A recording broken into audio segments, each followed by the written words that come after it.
चलिए बेटा नेक्स्ट है चैप्टर नंबर 7 पर चलते हैं, प्राइसिंग डिसीजन है। सबसे पहला कॉन्सेप्ट आता है एक्सप्लेन प्राइसिंग डिसीजन। तो प्राइसिंग का जो निर्णय है वो सबसे ज्यादा डिफिकल्ट है और क्रूशियल है। क्यों? क्योंकि ये प्राइसिंग का डिसीजन हमारे लॉन्ग टर्म सर्वाइवल को इफेक्ट करता है। किसी भी प्रोडक्ट की सफलता असफलता उसके प्राइसिंग के निर्णय पर निर्धारित होती है। मतलब एक बहुत अच्छा प्रोडक्ट अगर आप प्राइसिंग गलत कर दोगे बेकार हो जाएगा। जैसे मैं एक सबसे बढ़िया, अच्छा एक मिनट, जैसे नैनो कार अच्छा प्रोडक्ट था, समझ रहे हो, किफायती प्रोडक्ट था, बट क्या हुआ, प्राइसिंग बहुत कम कर दी। तो सर अच्छी बात है ना, नहीं, जब प्राइसिंग बहुत ही कम हो जाती है, ठीक है, तो एक उसका साइड इफेक्ट आ जाता है कि लोगों का थॉट प्रोसेस बदल जाता है। लोग ये सोचने लगते हैं कि यार इससे हमारा स्टैंडर्ड नहीं बढ़ रहा, हमारा डाउन हो रहा है, बल्कि मेंटेन तो हो ही नहीं रहा। मतलब कई लोगों को ये कहते सुना, यार नैनो मत लियो, इससे तो भाई तू कोई अच्छी सी बाइक ले लियो। मतलब क्योंकि 1 लाख रुपए की जब कार बिक रही है तो लोगों का स्टैंडर्ड उससे मेजर होने लगा, समझ रहे? तो इसका प्राइसिंग उन्होंने गलत रखी ना सिर्फ लगभग। तो हम ये कहते हैं कि अच्छा प्रोडक्ट बेकार प्राइस से बेकार हो जाता है। और कई बार कम अच्छा प्रोडक्ट भी, बेकार नहीं, बेकार तो बिकेगा नहीं, कम अच्छा प्रोडक्ट भी अगर आप प्राइसिंग अच्छी रखोगे तो मार्केट में एस्टेब्लिश हो जाएगा। यानी प्राइसिंग मेरी ऐसी होनी चाहिए जो हमारी ऑर्गेनाइजेशन के ऑब्जेक्टिव को पूरा करे। ऑब्जेक्टिव क्या होता है? सब कुछ बढ़े, maximise profit, maximise revenue, maximise output, यानी हम अपने रिसोर्स को पूरा यूटिलाइज करें।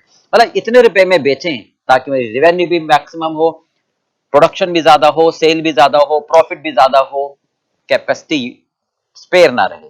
नहीं भाई, तो हायर प्राइस अगर रख दोगे तो सेल डाउन हो जाएगी, खाली बैठोगे। कम प्राइस रख दोगे तो प्रॉफिट नहीं कमाओगे, है ना? तो प्राइसिंग आपकी सही होनी चाहिए, ठीक है। जैसे जियो ने गुड प्राइसिंग पॉलिसी रखी थी, उन्होंने पहले ऑब्जर्व कर लिया था कि भाई क्या मार्केट में यूजर को चाहिए, ठीक। तो उनकी प्राइसिंग पॉलिसी एक तरह से मैजिक प्राइसिंग पॉलिसी थी। ये प्राइसिंग पॉलिसी होता है path for the long term, है भी। मतलब ऐसी प्राइस पर बेचो कि कॉम्पिटिटर चाह कर भी उस प्राइस पर ना बेच पाए। नहीं, तो बेस्ट प्राइस वो होती है जिसमें कस्टमर प्राइस देने को तैयार हो। अब आप ये कह सकते हो कि सर इंटरनल भी होती है, एक्सटर्नल भी होती है। इंटरनल का मतलब एक डिपार्टमेंट दूसरे डिपार्टमेंट को गुड्स एंड सर्विसेज ट्रांसफर करता है, तब जो पैसे लेता है वो कहलाती है इंटरनल प्राइस। एक्सटर्नल जो बाजार में बेचते हैं कस्टमर को और तब जो पैसे लेते हैं, राइट भाई। अब इसमें हमें दो बातें करनी है आगे, एक तो हमारी स्ट्रेटेजी प्राइसिंग पॉलिसी और एक मेथड। मेथड का मतलब हम आगे सीखेंगे how to calculate the price, जो हम सोचे बेटर है वो तो कहलाएगा मेथड, है भी। प्राइसिंग पॉलिसी हम अपनी क्या प्राइसिंग रखें कंडीशन के हिसाब से, नए प्रोडक्ट के लिए, एग्जिस्टिंग प्रोडक्ट के लिए, है भी, तो वो कहलाएगा हमारी प्राइसिंग पॉलिसी। नॉर्मली हम क्या कहते हैं, कुछ फर्म कि sir total cost plus profit price में बेच देते हैं। मतलब variable cost plus fix cost, total cost आई और एक मार्जिन जोड़ा और बाजार में बेच दिया सेलिंग प्राइस, यानी वो मार्केट प्राइस कहलाती है बेसिकली। तो सबसे बड़ी बात में इनका समझनी है हमें कि प्राइस हमारे प्रोडक्ट की सही होनी चाहिए, क्योंकि बेकार प्राइस या गलत प्राइस आपके प्रोडक्ट को ले डूबेगी। लॉन्ग टर्म सर्वाइवल के लिए जरूरी है, राइट भी। चलिए अब आता है pricing under different market structure. हाँ जी, चलिए बेटा सेकंड क्वेश्चन पे चलते हैं। Explain pricing under different market structure, ठीक है। प्राइसिंग हमें चाहिए अलग अलग मार्केट स्ट्रक्चर में। तो सबसे पहली बात आती है हमारी परफेक्ट कंपटीशन, ठीक है। फिर मोनोपोली, मोनोपोलिस्टिक और ओलिगोपोली। तो पहला परफेक्ट कंपटीशन, बहुत ध्यान से सुनना। परफेक्ट यानी इम्परफेक्ट नहीं, बिल्कुल परफेक्ट। वर्ड से क्लियर हो रहा है कि जहां पर गला काट प्रतियोगिता हो, एक दूसरे का गला काट रहे हो, यानी unlimited buyer unlimited seller, right. मतलब अनकाउंटेबल, इनफाइनाइट हो। मतलब ये नहीं कि 10 20 15 50 पता ही नहीं कितने सेलर हो और कितने बायर हो। जैसे हम बात करें दिल्ली में आजाद मार्केट में, राइट, तो शॉप जो है ड्राई फ्रूट्स की पता नहीं कितनी शॉप्स हैं वहां पर, है ना। तो वो कौन सी प्राइस रखेंगे? अगर आपको वहां पर शॉप खोलनी है, ना राइट में देखोगे ना लेफ्ट में देखोगे, जो भी बाजार में चल रही है प्राइस वो रखोगे आप, राइट भाई। जैसे पेन हो गया, ग्रोसरी शॉप्स हो गई, ये सारे प्रोडक्ट होते हैं। अनलिमिटेड बायर होते हैं, अनलिमिटेड सेलर होते हैं। यहाँ पर इजी एंट्री होती है, इजी एग्जिट होती है, ठीक है। सेम टाइप के प्रोडक्ट बेचते हैं, एक जैसे प्रोडक्ट, और प्रोडक्शन प्रोसेस भी उनका एक जैसा होता है, ठीक है। प्राइस क्या होती है? Prevailing the market.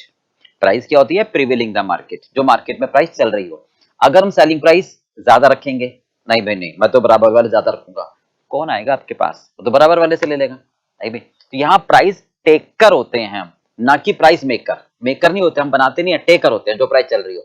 अच्छा, अगर सेलिंग प्राइस कम रखोगे तो सोच रहे हो कि दूसरा कस्टमर मेरे पास आ जाएगा, लॉस होगा, क्योंकि जिस प्राइस पर अभी आप बेच रहे हो ना, उस पर बहुत कम प्रॉफिट हो रहा है, और उसे कम पर रख दोगे तो आपको प्रॉफिट और कम हो जाएगा, जो लॉन्ग टर्म सर्वाइवल के लिए खतरा है। कई बार हम ये सोचते हैं कि यार प्राइस कम रख देते हैं, तो एक बार कस्टमर डेवलप हो जाएगा, रिलेशन, तो जब कस्टमर का रिलेशन डेवलप हो जाएगा फिर प्राइस बढ़ा देंगे। बढ़ा ही नहीं पाओगे आप कभी भी, क्योंकि जब प्राइस बढ़ाओगे तो और मैन्युफैक्चरर और कंपटीटर फिर आ जाएंगे, तो वो तो हमेशा लॉस में चलता रहेगा, तो लॉन्ग टर्म सर्वाइवल कभी कर ही नहीं पाओगे। तो यानी आपकी प्राइसिंग पॉलिसी क्या होगी? जब तक भी मार्जिनल कॉस्ट मार्जिनल रेवेन्यू से कम आती है, वहां तक आप रखते चले जाओगे, या मैक्सिमम बराबर आती है, तो वो कहलाता है परफेक्ट कंपटीशन। राइट भाई, क्लियर हो गया पार्ट? हाँ जी, क्या कहते हैं? Large number of buyer, large number of seller. Homogeneous product, एक जैसे प्रोडक्ट होते हैं, पेन, पेंसिल, रबड़, ग्रोसरी शॉप, एक जैसे प्रोडक्ट, अनकाउंटेबल होते हैं, ठीक है। परफेक्ट कंपटीशन में फ्री एंट्री होती है और फ्री एग्जिट, आओ जाओ तुम्हारी मर्जी है, ठीक है, खुला दरबार है। हाँ जी, कोई प्राइसिंग पॉलिसी अपनी नहीं होती, अपनी नहीं होती कि आप इस पर बेचोगे, प्राइस मार्केट डिटरमाइन करती है, ओके। हाँ जी, जो भी प्रोडक्ट बेचते हैं, it can not increase the price, ना तो प्राइस बढ़ा सकते हो ना प्राइस कम कर सकते हो, हमारा कंट्रोल ही नहीं होता। क्यों सर? प्राइस कम करोगे, प्राइस अगर कम करोगे तो वैसे प्रॉफिट पहले से कम आ रहा है और लॉस में चले जाओगे, लॉन्ग टर्म सर्वाइवल कर नहीं पाओगे। ज्यादा आप रखोगे प्राइस, कस्टमर नहीं आएगा आपके पास, ओके। हाँ जी, तो हमें क्वांटिटी पर डिसाइड करना होता है बेसिकली, राइट भाई। हाँ जी, हम प्रोडक्ट बेचते चले जाते हैं एज लॉन्ग एज, जब तक मार्जिनल कॉस्ट हमारी कम या बराबर आती है मार्जिनल प्राइस, ओके, यानी तब तक हम इस प्रोडक्ट को बेचते चले जाते हैं, ओके। ये तो वो कहलाता है हमारा परफेक्ट कंपटीशन, ओके। चलिए आगे चलते हैं, मोनोपोली। सेकंड है मोनोपोली। मोनोपोली का मतलब एकाधिकार, मतलब हम राजा, यानी एक ही सेलर होता है, कोई कंपटीटर होता ही नहीं है। मतलब हम जो बेच रहे हैं बस हमारा ही प्रोडक्ट बिकेगा, हमारा प्रोडक्ट का कोई सब्स्टिट्यूट उपलब्ध नहीं होगा, नो क्लोज सब्स्टिट्यूट, ठीक है। सब्स्टिट्यूट का मतलब होता है, सब्स्टिट्यूट का मतलब क्या होता है? ये नहीं तो वो, जैसे चाय, चाय नहीं तो कॉफी, कोका कोला है, कोका कोला नहीं तो पेप्सी। तो यहां वो वाली बात नहीं है, कोई सब्स्टिट्यूट प्रोडक्ट मेरा उपलब्ध नहीं होगा, मैं ही सेलर हूंगा, बायर अनलिमिटेड होंगे, ठीक है। एंट्री बायर होगी, एंट्री बैरियर होगी, मतलब ये नहीं कि कोई भी नहीं आ सकता न्यू एंट्रेंट के लिए, क्योंकि इसमें हाई कैपिटल एम्प्लॉयड होती है, जैसे माइक्रोसॉफ्ट विंडो है बनाती है, जैसे बैंडविड्थ है, सैटेलाइट ह्यूग्स कंपनी बनाती है। यहाँ पर हम प्राइस मेकर होते हैं, ना कि प्राइस टेकर। हम जो प्राइस सेट करेंगे वही होगा, राइट भाई।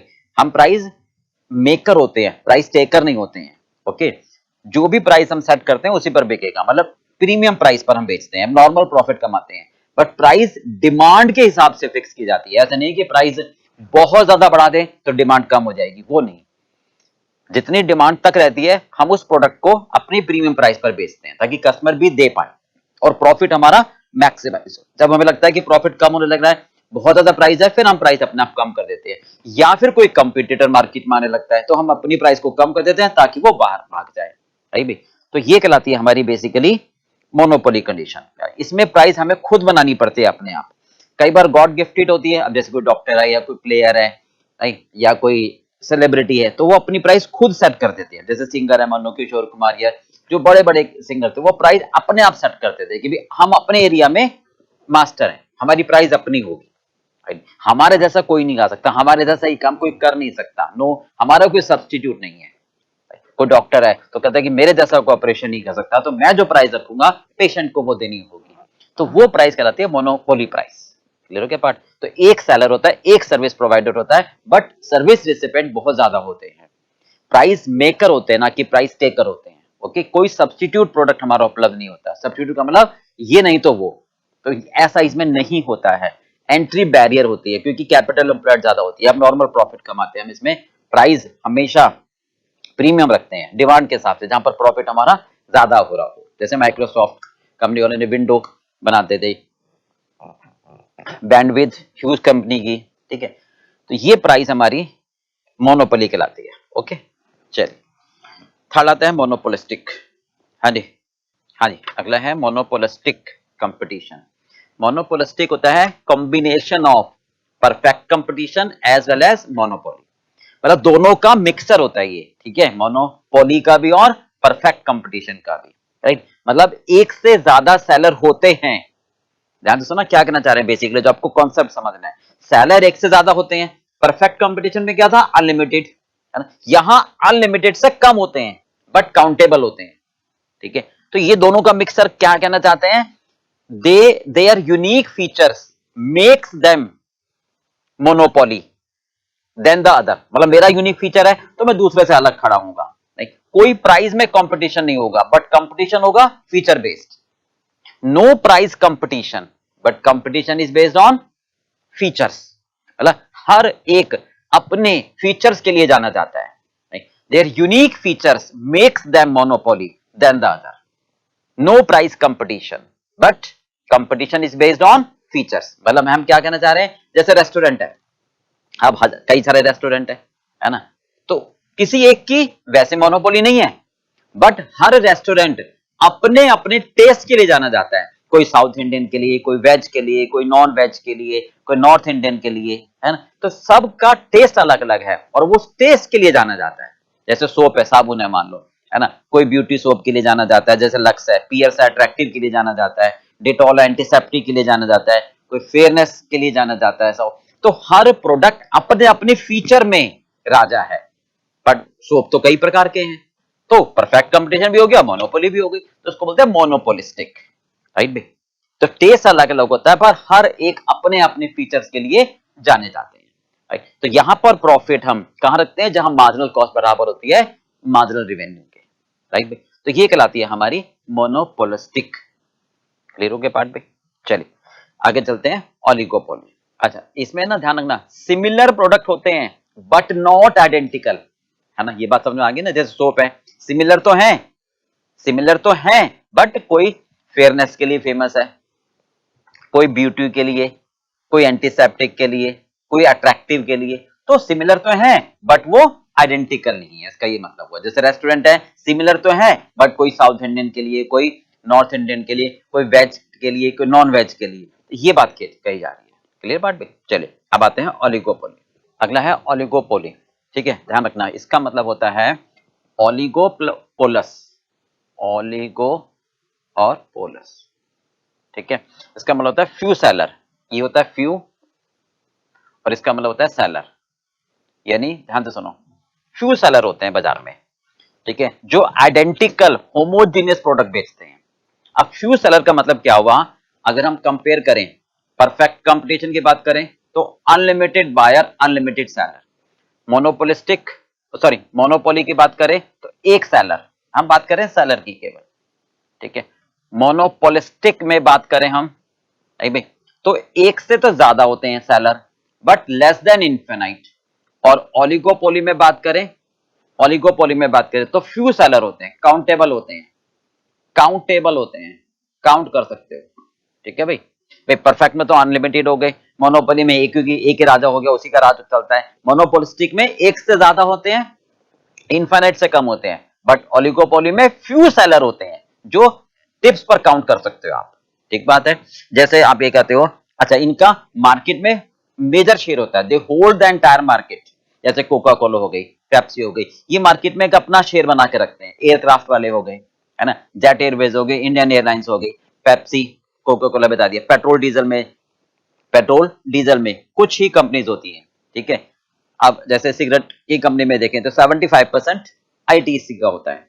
तो ईच फर्म अवेयर करते हैं किसको, दूसरे के बिहेवियर को, कॉन्सोनेंस कहते हैं, मतलब ये डिमांड को भी ध्यान में रखते हैं और दूसरे के बिहेवियर को भी ध्यान में रखते हैं। फ्यू फर्म्स होती हैं, राइट। जैसे एयरक्राफ्ट है तो उसमें कौन कौन से, इंडियन एयरलाइंस है, जेट एयरवेज है, स्पाइस जेट है, इंडिगो है, मतलब लिमिटेड है ना, फ्यू है, टिप्स पर काउंट कर सकते हो, राइट। सॉफ्ट ड्रिंक है तो टिप्स पर काउंट कर सकते हो, कोका कोला है, पेप्सी है, ये वाली बात कह रहे हैं हम। तो ये प्राइस जो सेट करते हैं ये केवल डिमांड को ध्यान में नहीं रखते कि भाई हमारे प्रोडक्ट की डिमांड कितनी है, बल्कि जो दूसरा डिसीजन ले रहा है, दूसरे की स्ट्रेटेजी है, कॉन्सोनेंस, उस पर भी निगाह रखते हैं, क्लोज निगाह रखते हैं कि भाई दूसरा क्या कर रहा है। मान लो दूसरा प्राइस कम कर रहा है तो ये भी अपनी प्राइस कम कर देते हैं, दूसरा प्राइस बढ़ा रहा है ये भी प्राइस बढ़ा देते हैं, दूसरा मान लो कोई ब्रांड एम्बेसडर अपॉइंट कर रहा है तो ये भी ब्रांड एम्बेसडर अपॉइंट कर लेते हैं। तो ये कहलाती है ओलिगोपोली, ठीक है। They have a major contribution in the market, इस लाइन को ध्यान रखना, they have the major contribution in the market, मतलब कोका कोला है, जैसे पेप्सी है, अगर मान लो ये दोनों बंद कर दें तो मेजर लोगों को सॉफ्ट ड्रिंक मिलनी बंद हो जाएगी, है ना। एयरक्राफ्ट है, मान लो Spice Jet, Jet Airways, Indian Airlines, ये एक कोई या दो बंद कर दें तो एयरक्राफ्ट की प्रॉब्लम हो जाएगी बहुत ज्यादा, समझ रहे हो। तो ये कहलाता है इनका मेजर होल्ड होता है मार्केट पर, राइट। प्राइस कितने सेट करते हैं ये लोग, क्लियर पार्ट भी यहां तक समझ में आ गया। इसमें ध्यान रखना प्राइसिंग पॉलिसी हम तीन पार्ट्स में समझते हैं, यूनिफॉर्म यानी कार्टेल बना लेते हैं, प्रीडेटरी प्राइस और cost plus basic price. Uniform price, एक मिनट में लिख देता हूं, यूनिफॉर्म प्राइस यानी ये एक कार्टेल बना लेते हैं कि फ्यू सेलर आपस में मिलकर एक ग्रुप बना लेते हैं कि हम एक ही प्राइस पर माल बेचेंगे, कोऑर्डिनेट कोऑपरेशन के थ्रू, ओके। हाँ जी, दूसरा प्रीडेटरी प्राइस, ये क्या होता है basically, keeping the price artificially below total cost, ताकि दूसरा बाजार में ना आ पाए, keeping the price artificially below the total cost to restrict unseat the competitor, okay. Cost plus जो भी हमारी कॉस्ट आ रही है उसमें मार्केट प्राइस जोड़ दो, उसमें प्रॉफिट जोड़ दो। तो ओलिगोपोली में तीन प्राइस चलती हैं, cost plus margin, total cost plus margin, या फिर ये कार्टेल बना लेते हैं कि भाई हम इसी प्राइस पर माल बेचेंगे, आपस में समझौता कर लेते हैं कि तुम भी नहीं बढ़ाओगे हम भी नहीं बढ़ाएंगे, कोऑर्डिनेट कोऑपरेशन से। प्रीडेटरी आर्टिफिशियल प्राइस कम कर देते हैं टोटल कॉस्ट से कम, ताकि जो नया कोई इनको भय लगता है कि यार कोई नया कॉम्पिटिटर आने वाला है, चलो भाई एक बार हम सब मिलकर एकता में बल है दूसरों को भगाते हैं, तो वो कहलाती है प्रीडेटरी प्राइस, क्लियर पार्ट भी। तो ये कहलाया ओलिगोपोली, ठीक है। इसमें ये होता है कि हमारे अलावा कोई और नहीं कमाए, एक हमने लक्ष्मण रेखा बना ली कि इसमें बस हम रहेंगे। They have a major contribution in the market, कि जैसे कोका कोला सॉफ्ट ड्रिंक अगर ये लोग बंद कर दे बनाना दोनों, तो एक दुनिया के एक बहुत बड़े पार्ट को सॉफ्ट ड्रिंक मिलनी काफी समय के लिए रुक जाएगी, समझ गए। एयरक्राफ्ट है, ये दो तीन कंपनी ने होल्ड किया हुआ है, तो ये अगर रोक दें सर्विसेज तो प्रॉब्लम आ जाएगी ज्यादा, तो इसको बोलते हैं ओलिगोपोली। हो गया क्लियर बेटा, चल आगे चले। हाँ जी, नेक्स्ट है थर्ड, प्राइसिंग पॉलिसी। पहले बता चुके हैं, पॉलिसी का मतलब हम क्या प्राइसिंग पॉलिसी फॉलो करें, ठीक है। जो भी हमारी प्राइसिंग पॉलिसी होगी वो हमारी कंपनी के लिए बहुत क्रूशियल इंपॉर्टेंट रोल प्ले करती है। अगर आप गलत प्राइसिंग पॉलिसी रख लोगे तो प्रोडक्ट खराब हो जाएगा, कंपनी खत्म हो जाएगी। जैसे मैंने आपको बताया नैनो, अच्छी प्राइसिंग पॉलिसी रखोगे तो कम अच्छा प्रोडक्ट भी एक बार को चलने लगेगा। तो बहुत अच्छा प्रोडक्ट बेकार प्राइसिंग पॉलिसी से आप खराब कर दोगे, तो प्राइसिंग पॉलिसी तो इसका मतलब बहुत इंपॉर्टेंट आपके लिए, ठीक है। तो ये इंपॉर्टेंट रोल प्ले करती है किसी भी बिजनेस में लॉन्ग टर्म सर्वाइवल के लिए, ठीक है। तो ये डिपेंड करता है हमारी एबिलिटी पर कि हम अपनी सेल कितनी बढ़ा सके और कितना प्रॉफिट बढ़ा सके, नहीं भी जो हमारी नई कैपिटल है। हालांकि कॉस्ट हमारा इंपॉर्टेंट रोल प्ले करती है प्राइसिंग में, नहीं, कस्टमर डिमांड क्या करता है, कॉम्पिटिटिव एनवायरनमेंट, ये सारे एक इफेक्ट करते हैं हमारी प्राइसिंग पॉलिसी को कि भाई मेरी कॉस्ट कितनी आ रही है। अगर मेरी कॉस्ट ज्यादा आ रही है तो फिर मैं तो ज्यादा प्राइस रखूंगा ना, मार्केट में क्या कंपटीशन है, एनवायरनमेंट कैसा है, ठीक है। तो ये सारे फैक्टर हमारे रोल प्ले करते हैं कि हम प्राइसिंग पॉलिसी क्या रखें, ठीक है। कॉस्ट हमारा मेन फैक्टर तो होता ही है, ओके, बट हमारा जो मेन स्ट्रक्चर होगा वो क्या है, वो ध्यान में रखो कि हम जो पॉलिसी बनाए यानी रणनीति बनाए हम कि हम इतनी प्राइस रखेंगे, ठीक है। Work towards better balance between demand and supply, सबसे मेन स्ट्रक्चर आप रखोगे कि भाई आप प्राइस बढ़ा रहे हो और डिमांड बहुत कम होती जा रही है, तो नहीं रुको, ऐसी प्राइस रखो कि डिमांड और सप्लाई मेंटेन हो दोनों आपस में, राइट। ये ना हो कि आप प्राइस कम करते चले जा रहे हो और डिमांड आपकी बढ़ नहीं रही, तो फिर क्या फायदा, राइट।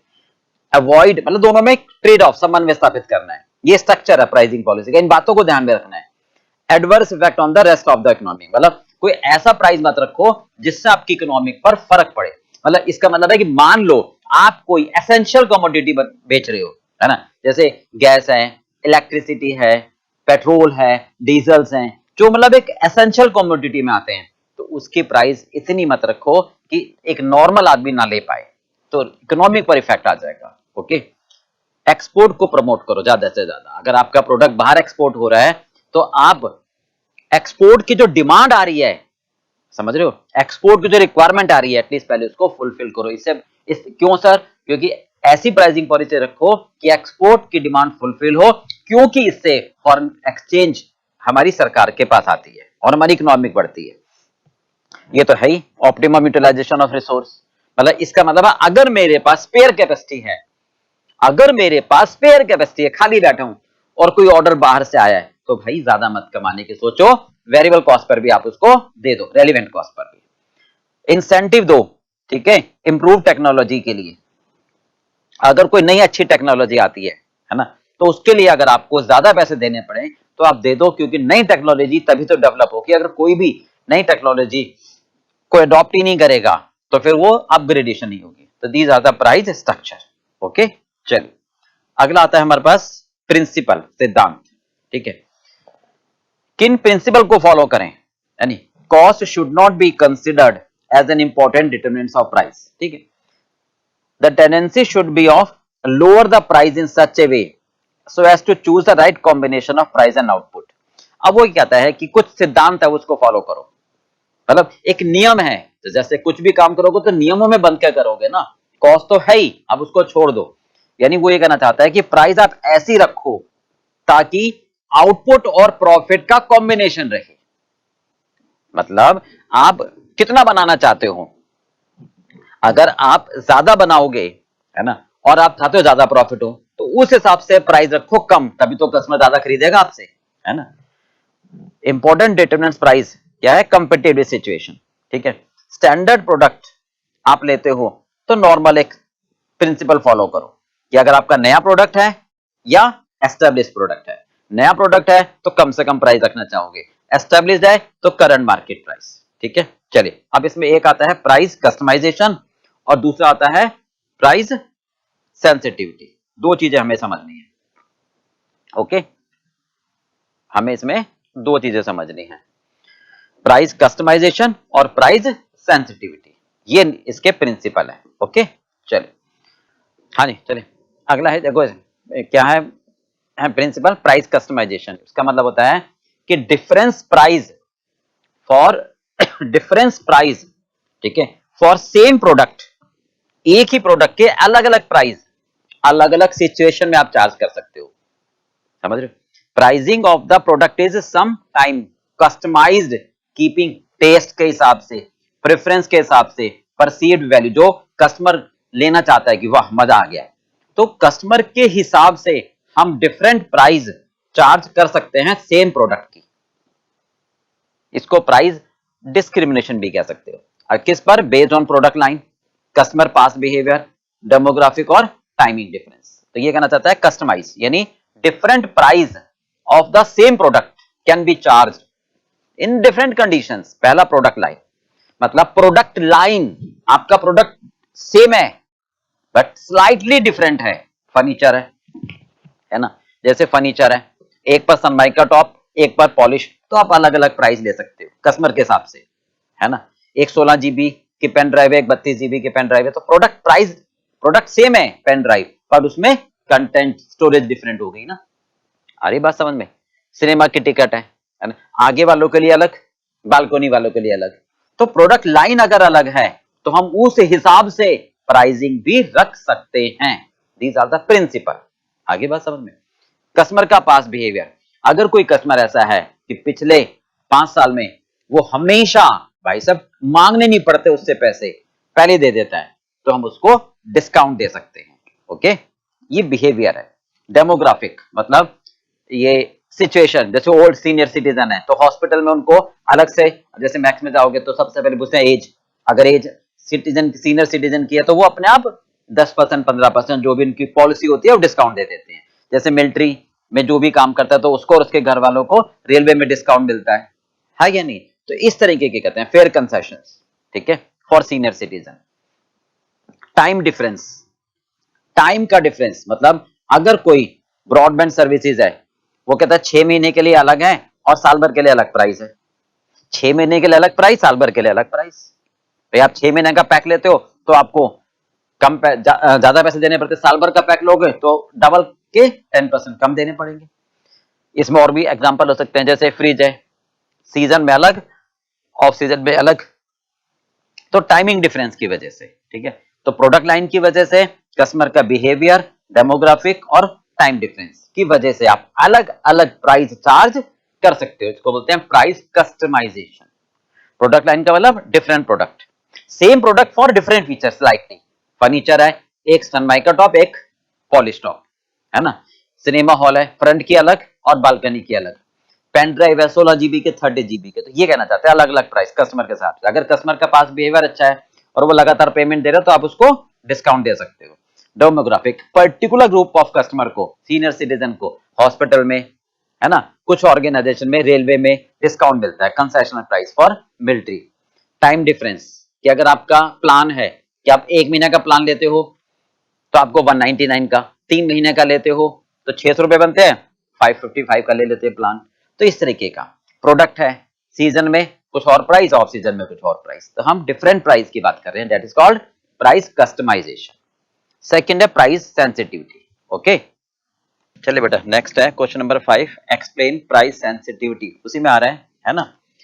प्राइस सेंसिटिविटी का मतलब क्या होता है? एक तो सेंसिटिविटी का मतलब समझो कि भाई, अच्छा एक लाइन पढ़ देते हैं।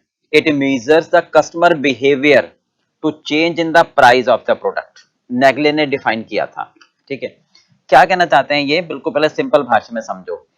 सेंसिटिविटी, ठीक है, जैसे मैं बात करूं एक फैक्टर में चेंज का होने से दूसरे डिपेंडेंट फैक्टर में अगर चेंज आता है, एक में चेंज हुआ तो दूसरे में भी चेंज हुआ क्योंकि डिपेंडेंट है, तो वो हाई सेंसिटिविटी कहलाएगा। वर्ड्स पर ध्यान देना, एक फैक्टर में चेंज आ रहा है, उस वजह से जो उसका डिपेंडेंट फैक्टर है उसमें भी चेंज आ रहा है, तो वो कहलाएगा हाई सेंसिटिविटी। जैसे मैं कहूं प्राइस और कमोडिटी, अगर प्राइस में मैं चेंज करूं तो उसकी डिमांड में चेंज आ जाएगा, यानी सेंसिटिविटी है, डिपेंडेंट है, ठीक है। अगर मैं प्राइस में चेंज करूं और डिमांड में कोई चेंज ना हो, प्राइस बढ़ाऊं डिमांड उतनी रहे, यानी नो सेंसिटिविटी। अच्छा सिंपल भाषा में समझो, दो फ्रेंड हैं एक्स और वाई। एक्स वाई को मतलब आपस में गहरे मित्र हैं, कोई भी कमेंट करता है वाई को बुरा नहीं लगता, इसका मतलब नो सेंसिटिविटी। अगर एक्स कोई कमेंट करता है, ठीक है, उसको बुरा लगता है वाई को इमीडिएटली, तो इसका मतलब उसके बिहेवियर में चेंज आया ना कमेंट करने से, यानी हाई सेंसिटिविटी। यानी एक फैक्टर में बदलने से, चेंज होने से, जो उसके डिपेंडेंट फैक्टर है उस पर तुरंत आता है चेंज, तो वो कहलाता है हाई सेंसिटिव। जैसे कहते हैं ना कोलगेट में आपने देखा होगा कि भाई दांतों में नमक है तो ठंडा लगता है ना, तो अगर ठंडा फील होता है एकदम तो इसका मतलब होता है हाई सेंसिटिविटी होती है। समझ गए बात? तो सेंसिटिविटी का मतलब चेंज इन वन फैक्टर, ठीक है। अगर प्राइस में चेंज करने से कस्टमर के बिहेवियर में चेंज आ जाता है तो उसको बोलते हैं हाई सेंसिटिविटी। बात समझ में आई? मान लो कोई प्रोडक्ट आप खरीद रहे हो, कस्टमर ने सेलर ने कहा दुकानदार ने कि भाई ये प्रोडक्ट 100 रुपए का है, आपने कहा नहीं भाई। जैसे कहते हैं ना करोल बाग में आप जाते हो एक अच्छी सी मार्केट में, ऊपर मार्केट में, वो भाई कितने का है, उसने कहा 100 रुपए का, हमने कहा 50 में देना है भाई, तो वो कहता है चलो 50 तो भाई साहब बहुत कम है, तो कुछ आप 100 रुपए नहीं तो कुछ कम दे दो। इसका मतलब वो कहीं ना कहीं बार्गेन करने को तैयार है, यानी सेंसिटिविटी है। पर अगर आप वही प्रोडक्ट शोरूम में खरीद रहे हो भाई, उसके ऊपर लिखा हुआ है फिक्स प्राइस 100 रुपए, तो शायद आप बोलोगे भी नहीं उससे यार 50 रुपए छोड़ 90 रुपए में, एक बड़ा शोरूम है, तो इसका मतलब नो सेंसिटिविटी। समझ रहे? यानी जब बार्गेनिंग की पावर ही नहीं होती, यानी बिहेवियर में चेंज नहीं होता प्राइस में चेंज होने से, तो कोई सेंसिटिविटी वाली बात नहीं होती है। आ रही है बात समझ में? तो ये कहते हैं प्राइस सेंसिटिविटी का मीनिंग। ओके, हाँ जी। अब नेगले ने मतलब कैसे चेक करेंगे कि प्राइस सेंसिटिविटी है या नहीं? ओके, चलिए पहला आता है, हम सबसे पहले बात करते हैं लो सेंसिटिविटी वाली। ठीक है, unique value effect. Okay, more unique the product lower is the price sensitivity. क्या मतलब हुआ? बहुत ध्यान से सुना। मोर यूनिक, अगर आपका प्रोडक्ट यूनिक है तो इसका मतलब लो सेंसिटिविटी है। जैसे हमारे पास, हमने कोई बिल्डिंग खरीदनी है, वो बिल्कुल एक पार्क फेसिंग है, व्यू बहुत अच्छा है सामने का, तो बिल्डर या सेलर क्या कहेगा? सर ये यूनिक है, इस जैसी बिल्डिंग का फेस दूसरा नहीं मिलेगा, तो इसकी प्राइस 50 लाख रुपए है। तो आपको कोई भी कुछ कम हो जाए तो कहेगा नहीं भाई साहब 49.9 भी नहीं होंगे। तो यानी इसका मतलब यूनिक है। कोई डॉक्टर है, वो ऑपरेशन करते हैं सर्जरी, तो उसकी एक प्राइस है फिक्स, वो प्राइस अगर बढ़ा भी देंगे तो उनकी डिमांड कम नहीं होगी। यानी यूनिक स्पेशलिटी है ना, जो उसमें है वो औरों में नहीं है, समझ गए? तो वो कहलाता है यूनिक। ठीक है, यानी लेस, ये हम सब बात कर रहे हैं पहले लेस सेंसिटिविटी की, है ना। यदि प्राइस बढ़ा दोगे तो कस्टमर पे करेगा, वो कहेगा नहीं मुझे तो इसी डॉक्टर से इलाज कराना है, मुझे तो इसी लॉयर से अपना केस करवाना है, मुझे तो इसी चार्टेड से, इसी प्रोफेशनल से अपने सर्विस लेनी है। यानी अगर किसी प्रोफेशनल्स में एक ऐसी क्वालिटी है जो औरों में नहीं है तो वो कहलाता है यूनिक, यानी वहां सेंसिटिविटी कम होती है। ठीक बात है, चलिए इसको भी बाद में। ठीक है, डिफिकल्ट कंपैरिजन इफेक्ट, यानी अभी सारे मैं बात करूं लो सेंसिटिविटी वाली की, ताकि एक बार वो बिल्कुल दिमाग में बैठ जाए। डिफिकल्ट हो comparison, price sensitive will be low if the buyer has difficult comparison to alternative. अगर दो अल्टरनेटिव आपके पास हैं और दोनों में कंपैरिजन ही संभव नहीं है, जैसे जियो का प्लान है भाई, दूसरे के प्लान से कंपेयर कर लो, कोई कंपैरिजन ही नहीं है ना दोनों का। भाई हल्दीराम की मिठाई है मान लो, भाई एक अच्छे कस्टमर कहते हैं इसका तो कोई, इस टेस्ट का तो कोई कंपैरिजन ही नहीं है। जैसे मैं आपको एग्जांपल दूं, नरूला की जो आइसक्रीम होती है, भाई उसका अगर फ्रूट वाला संडे खाओ तो उसका जो कंपैरिजन है ना वो कहीं है ही नहीं, समझ रहे? तो इसका मतलब वो अगर प्राइस भी आप देखो 2 साल पहले ना वो 90 रुपए का था, आज वो 260 रुपए का है, तो डिमांड उतनी है। क्यों? जो कस्टमर का टेस्ट है ना वो यही कहता है यार ये वाला टेस्ट कहीं है ही नहीं, कंपैरिजन ही नहीं है ना इसका। तो जब किसी प्रोडक्ट का कोई कंपैरिजन नहीं होता, ठीक है, तो हम कहते हैं लो सेंसिटिविटी। टोटल एक्सपेंडिचर इफेक्ट, अगर एक्सपेंडिचर प्रोडक्ट का लो प्रोपोर्शन है कस्टमर की इनकम का तो सेंसिटिविटी वेरी लो होती है। मतलब जैसे हमारी इनकम है ना 1 लाख रुपए महीना, 70,000 रुपए, एक आम आदमी की इनकम की बात भी की जा रही है, तो मिल्क है जैसे उसका, है ना, नमक है, ठीक है, ये कॉस्ट उसकी इनकम का बहुत कम पार्ट है, मतलब अपनी इनकम में से वो बहुत कम पैसे खर्च करता है। जैसे मिल्क हो गया, साल्ट हो गया, तो इनकी कीमत अगर बढ़ भी जाए, भाई दूध है मान लो 5 रुपए बढ़ जाए कल से, नमक है 2 रुपए बढ़ जाए, तो कस्टमर तो उतना ही लेगा ही ना, कुछ कम तो करेगा नहीं, तो डिमांड पर कोई फर्क नहीं पड़ेगा। जब टोटल एक्सपेंडिचर, इसका मतलब होता है नेसेसिटी प्रोडक्ट, इसका मतलब होता है नेसेसरी प्रोडक्ट, नहीं, जैसे साल्ट हो गया, ठीक है, जैसे आपका मिल्क हो गया, नहीं, जैसे मान लो शादी का बजट है, ठीक है, उसमें इनविटेशन कार्ड हो गए, टोटल बजट है आपका भाई साहब 50 लाख रुपए का, शादी के कार्ड 70 रुपए का, अब वो अगर बढ़ भी जाते हैं 100 रुपए हो जाते हैं तो उतने ही लेंगे ना, वो तो है नहीं कि नहीं भाई 100 रुपए का हो गया कार्ड अब हम कम लोगों को इनवाइट करते, नहीं होगा ना। ठीक है, तो लो सेंसिटिव, यानी लो सेंसिटिव की बात क्या कर रहे हैं, जब भी प्राइस बढ़ जाए तो डिमांड पर कोई प्रभाव ना पड़े, यूनिक क्वालिटी कंपैरिजन ना हो और टोटल एक्सपेंडिचर कम हो आपकी इनकम का, तो नेसेसिटी प्रोडक्ट में आ जाते हैं। एंड बेनिफिट इफेक्ट, यानी buyers are less price sensitive, सब लेस वाले, where expenditure of the product is low compare to the total cost of end product. Right भाई, ठीक बात है। क्या कहना चाहते हैं, जब टोटल, इसका मतलब क्या है, एंड बेनिफिट, जब कस्टमर को मिलने वाला बेनिफिट उसके दी जाने वाली प्राइस से ज्यादा हो। समझ रहे हो बात को? बहुत अच्छा एग्जांपल दे रहा हूं, जब कस्टमर को मिलने वाला बेनिफिट ज्यादा हो कस्टमर के द्वारा दी जाने वाली प्राइस से। जैसे स्टूडेंट का बस पास, गवर्नमेंट ने स्टूडेंट के लिए एक स्पेशल बस का पास बनवाया हुआ है ₹12.5 का, पता नहीं कब से 30 साल से चला आ रहा है। समझ रहे नहीं? तो बेनिफिट ज्यादा है, प्राइस कम है।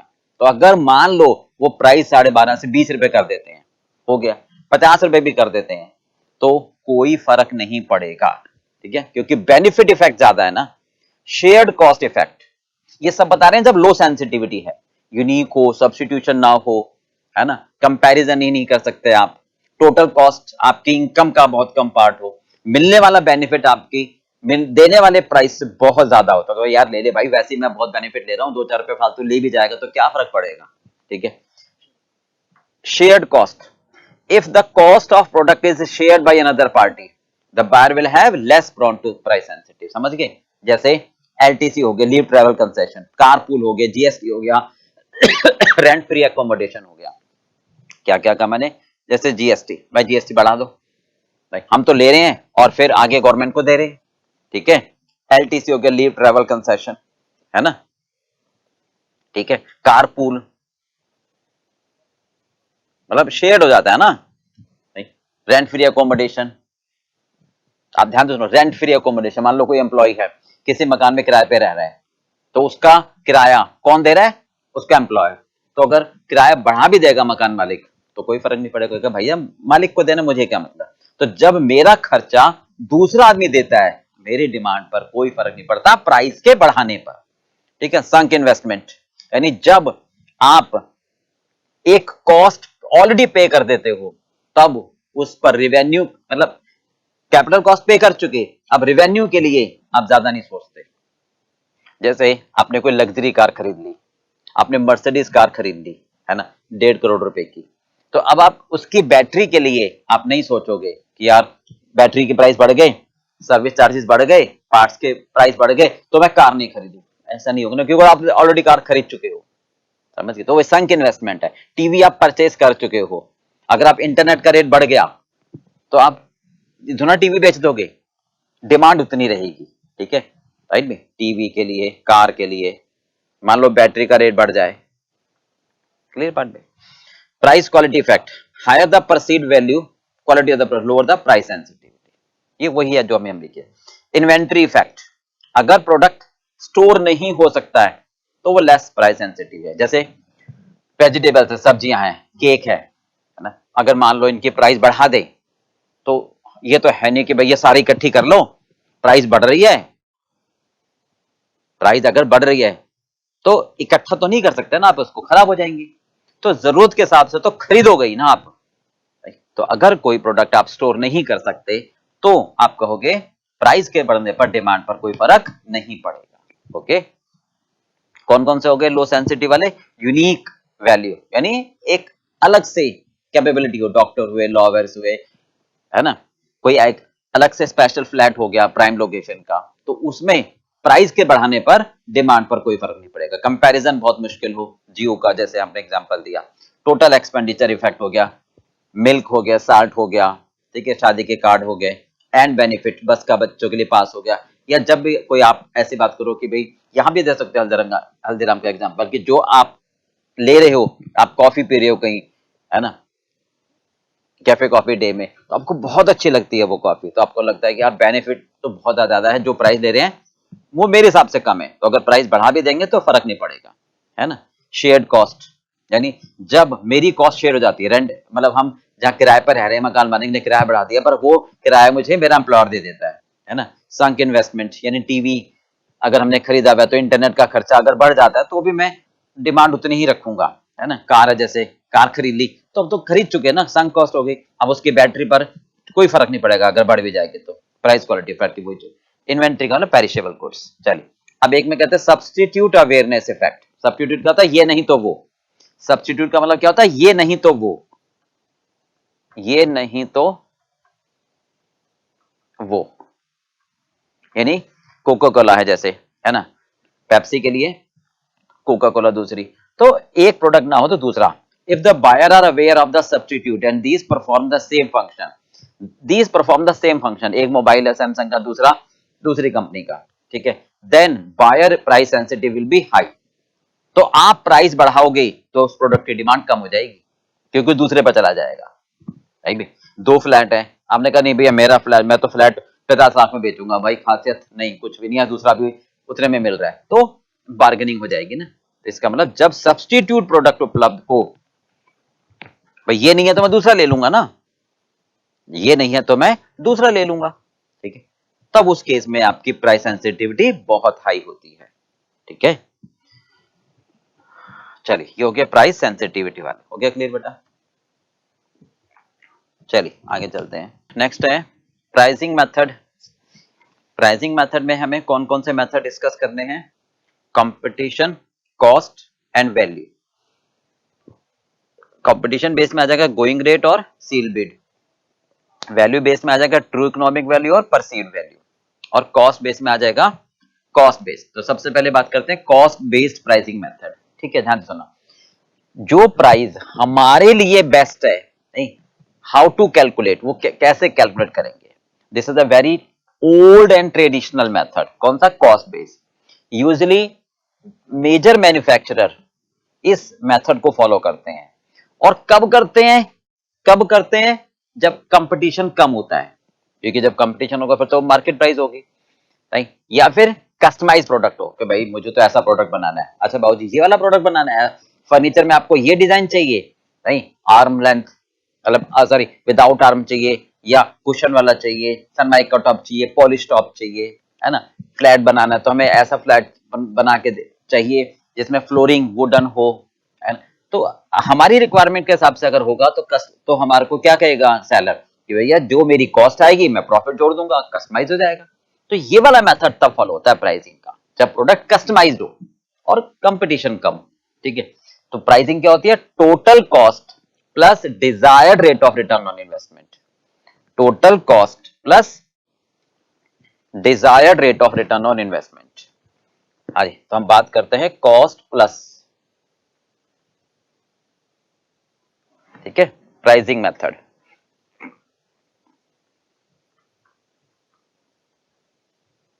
कॉस्ट प्लस प्राइसिंग मेथड, है ना। हाँ, ये कहां पर अप्लाई होता है? जहां पर लेस कंपटीशन हो, जहां पर लेस कंपटीशन हो। ओके, प्रोडक्ट कस्टमाइज हो, प्रोडक्ट हमारा कस्टमाइज हो। Okay, old and traditional method है, ओल्ड एंड ट्रेडिशनल मेथड है। ओके, और प्राइसिंग क्या होगी इसकी? Total cost plus desired rate of return, total cost plus desired rate of return. Okay, हाँ जी, टोटल कॉस्ट का मतलब क्या होगा? Variable cost plus fix cost, नहीं, और वेरिएबल कॉस्ट क्या होती है? Cost to B incurred. Fix cost क्या होती है? Avoidable plus unavoidable. अवॉइडेबल का मतलब कोई भी ऐसा खर्चा जो स्पेशल प्रोडक्ट के लिए हम करें, जैसे मशीन का रेंट हो गया, कोई ऐसे टेम्परेरी सुपरवाइजर हो गए। अनअवॉइडेबल यानी शेयर फैक्ट्री का रेंट हुआ, मैनेजर की सैलरी हुई, डेप्रीशिएशन हो गया। तो जो एब्जॉर्ब करते हैं, जो अपोर्शन करते हैं रीजनेबल बेसिस पर, ठीक है, जैसे डेप्रीशिएशन भी कह सकते हैं, है ना। डेप्रीशिएशन का मतलब क्या होता है कि जब हम फिक्स एसेट खरीदते हैं तो ये सोचते हैं कि लाइफ 10 साल की है, तो मान लो 1 लाख रुपए की हमने 10 लाख रुपए की मैंने कोई एसेट खरीदी और 10 साल की लाइफ है, तो इसका मतलब मैं सोचता हूँ कि यार हर साल 1 लाख रुपए निकाल कर अलग रखता जाऊं ताकि 10 साल के बाद प्रॉफिट में से ये 10 लाख रुपए हो जाए और मैं नई एसेट खरीद लूं। बट मुझे ये ध्यान में भी रखना चाहिए कि बीच में अगर मान लो एसेट की वैल्यू बढ़ जाती है ना, तो मुझे डेप्रिसिएशन का अमाउंट भी अकॉर्डिंगली चेंज करना चाहिए। ठीक है, हाँ जी, तो डिजायर्ड रेट ऑफ रिटर्न का मतलब क्या होगा? Return on capital employed, return on capital employed. Capital employed क्या होती है? Fixed assets plus current assets minus current liability, ठीक है। और अगर रिटर्न हमारी रिटर्न ऑन, मतलब रिटर्न कैसी हो? As a percentage of contribution हो, as a percentage of contribution, तो हमारी प्राइस क्या बनती है? वेरिएबल कॉस्ट प्लस कंट्रीब्यूशन, यानी ये वाली रिटर्न बराबर प्राइस। ये ध्यान रखना, क्योंकि कंट्रीब्यूशन का मतलब क्या होता है? Sale price minus variable cost, तो इससे कट जाता है, प्राइस आ जाती है। क्लियर पांडे? एलोकेशन हमें ध्यान से बांटना होगा कि रीजनेबल बेसिस पर, कि टोटल फैक्ट्री का खर्चा आप उस प्रोडक्ट पर कितना डाल रहे हो। जैसे फैक्ट्री का रेंट है तो एरिया वाइज बांटोगे, मैनेजर की सैलरी है तो नंबर ऑफ टाइम के हिसाब से बांटोगे, सुपरवाइजर की सैलरी है तो number of worker supervised. Clear Pandey? चलिए अब सेकंड आता है हमारे पास। हाँ जी, ये हो गया। चलिए हाँ जी, आगे है कंपटीशन बेस्ड में। कंपटीशन बेस्ड में दो प्राइस आएंगी, गोइंग रेट और seal bid. Competition based price क्या होती है? कि जब कोई भी कंपनी वो प्राइस चार्ज करती है जो कंपटीटर चार्ज कर रहा है, मतलब कंपटीटर के प्राइस को ध्यान में रखते हैं, तब हम प्राइस सेट करते हैं, तो उसको बोलते हैं कॉम्पिटिटिव प्राइस। क्लियर है? कॉम्पिटिटिव के प्राइस को ध्यान में रखते हैं, कंपटीटर के प्राइस को ध्यान में रखते हैं। ओके, ये जरूरी नहीं है, ये जरूरी नहीं है कि हम वही प्राइस चार्ज करें जो कंपटीटर चार्ज कर रहा है। ज्यादा भी कर सकते हो, कम भी कर सकते हो, नहीं। अच्छा, हमारी कॉस्ट और डिमांड चेंज हो सकती है। मान लो मैं ज्यादा बना रहा हूं, मान लो मैं ज्यादा बना रहा हूं, ठीक है, तो मेरे को बल्क डिस्काउंट मिलेगा, एफिशिएंसी का फायदा होगा, तो मेरी कॉस्ट कम हो जाएगी, है ना। तो हो सकता है हाँ जी कि डिमांड हमारी प्रोडक्ट की चेंज हो जाए, या फिर हमारे प्रोडक्ट में कस्टमर का बिहेवियर चेंज हो जाए, ठीक है, but concern maintain its price. तो भाई मुझे फायदा मिल रहा है ना, बल्क डिस्काउंट मिला, मैंने एफिशिएंसी बढ़ाई, है ना, या मेरे प्रोडक्ट की डिमांड बढ़ गई, तो मैं उस केस में कई बार प्राइस उतनी ही रखता हूं, क्योंकि कंपटीटर उतना रख रहा है, मैं क्यों कम करूं, क्यों अपना लॉस करूं, ये मतलब है। और उल्टा कई बार कंपटीटर अपना प्राइस कम कर देता है तो मुझे कम करनी पड़ती है, बशर्ते, मतलब इंस्टेड कि मेरी कॉस्ट ना तो कम हो रही है ना, मेरी कॉस्ट कोई चेंज नहीं हो रही, तो अभी मुझे प्राइस कंपटीटर वाली रखनी पड़ती है। तो दो बातें होगी ना, हो सकता है आपकी कॉस्ट और डिमांड में चेंज आए, मतलब हो सकता है आपकी कॉस्ट बढ़ जाए, आपको बल्क डिस्काउंट ना मिले, आपको लेबर महंगे मिले, कॉस्ट बढ़ जाए, या डिमांड में चेंज आ जाए, कमी हो जाए, वॉल्यूम कम हो जाए, तो कंपटीटर के प्राइस रखना पड़ता है, क्योंकि अगर आप बढ़ाओगे तो कोई नहीं खरीदेगा। दोनों बातें हैं, ठीक है। कॉस्ट में डिमांड में चेंज आने के बावजूद भी आपको कंपटीटर की प्राइस रखनी पड़ती है, ठीक है। और उल्टा अगर कंपटीटर प्राइस कम कर रहा है तो आपको भी प्राइस कम करनी पड़ेगी, भले ही आपको कॉस्ट और डिमांड में कोई चेंज ना हो। क्लियर पार्ट पे? चलिए अब आता है गोइंग रेट प्राइस और सील्ड बिड प्राइस। हाँ जी, गोइंग रेट प्राइस, ठीक है, बिल्कुल सिंपल है, सारे पॉइंट आपको लिखने हैं परफेक्ट कंपटीशन वाले, ठीक है। ये कहां एप्लीकेबल होती है? परफेक्ट कंपटीशन में, यानी कौन सी प्राइस? जो बाजार में चल रही हो, गोइंग रेट जो बाजार में चल रही, मतलब सिंपल है, average price charged by industry, average price prevailing in industry, वो कहलाती है गोइंग रेट, ठीक है। हम एवरेज प्राइस से ज्यादा चार्ज नहीं कर सकते, कम चार्ज नहीं कर सकते। क्यों भाई, क्यों? क्योंकि ज्यादा चार्ज करोगे कस्टमर नहीं आएगा, वो कहेगा भैया सेम चीज मैं बराबर वाले से ले लूंगा, होमोजीनियस प्रोडक्ट है।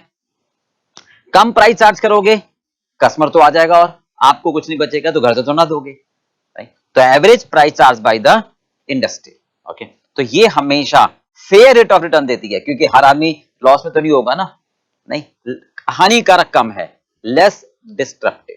आगे बात समझ में? तो गोइंग रेट के बारे में क्या लिखना है? सारे पॉइंट लिखना है परफेक्ट कंपटीशन वाले।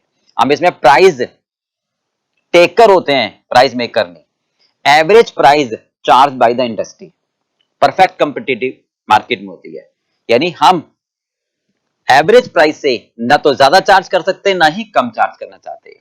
ज्यादा चार्ज करोगे कस्टमर नहीं आएगा, कम चार्ज करोगे आपको कुछ नहीं बचेगा। तो ये फेयर रेट ऑफ रिटर्न देती है और लेस डिस्ट्रप्टिव होती है, मतलब हानिकारक कम होती है। इसका मतलब है हानिकारक, क्योंकि सब यही प्राइस चार्ज कर रहे हैं। ओके, आगे बात समझ में। चलिए अगला आता है सील बिड प्राइस।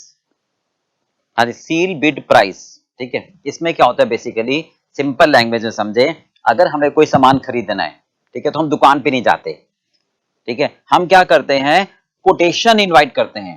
मतलब बायर बड़ा होता है इस केस में ना, वो कहता है एडवर्टाइजमेंट के थ्रू नहीं, वो एक क्या करते हैं, टेंडर इनवाइट करते हैं कि भाई हमें ये सामान खरीदना है, जो लोग इंटरेस्टेड हैं हमें सामान बेचने में, वो अपना प्राइस हमें बताओ।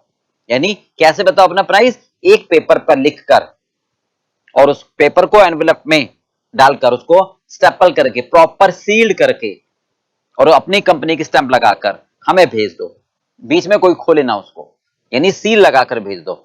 हम जब अपने यहाँ मीटिंग करेंगे और डिसाइड करने वाले होंगे कि किसको हमें ऑर्डर देना है, तो सबकी जो कोटेशंस आई होंगी, एक्स की, वाई की, जेड की, जिस जिस सप्लायर की कोटेशन आई हुई होगी, सबको ओपन करेंगे और उस सप्लायर को सिलेक्ट करेंगे जिसने सबसे कम प्राइस कोट की होगी और हाई क्वालिटी का मटेरियल होगा और टाइम से सप्लाई करेगा, यानी जो हमारी सारी कंडीशंस को फॉलो करेगा और सबसे सस्ता देगा।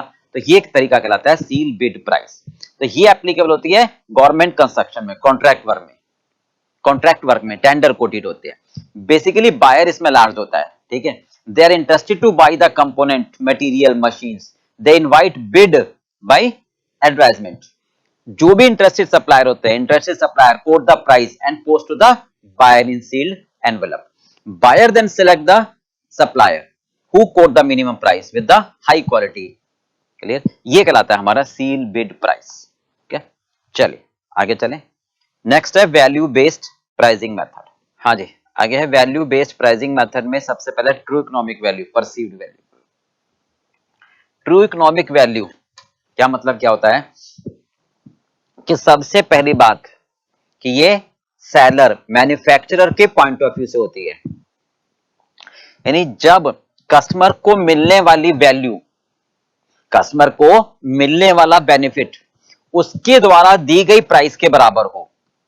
कस्टमर को जो लाभ मिल रहा है, वैल्यू मिल रही है, गेन मिल रहा है ना, वो उसके द्वारा दी गई प्राइस के बराबर हो, यानी ट्रू। इसका मतलब क्या है, ट्रू इकोनॉमिक वैल्यू, सही। भाई हम तुम्हें जो दे रहे हैं ना, वो उतना ही है जितना आपसे ले रहे हैं, ना कम ना ज्यादा। इसके लिए हमें रिसर्च करना पड़ता है, समझ गए। तो अगर हम फॉर्मूला बनाने की कोशिश करें तो ये बनेगा cost of next best alternative. भाई दूसरा इतने में मिल रहा है, प्लस उतने में तो आप दोगे ही, मैं जो आपको फायदा दे रहा हूं उसके पैसे दो, ग्रॉस डिफरेंशियल एडवांटेजेस, माइनस कर दो एक्स्ट्रा कॉस्ट, मतलब है रेलिवेंट कॉस्ट ही। अगर मैं बात करूं तो रेलिवेंट कॉस्ट ही है ये, अगर मैं बात करूं ना तो रेलिवेंट कॉस्ट ही है, ट्रू इकोनॉमिक वैल्यू। ठीक है, किसके बराबर होगी, cost of next best alternative,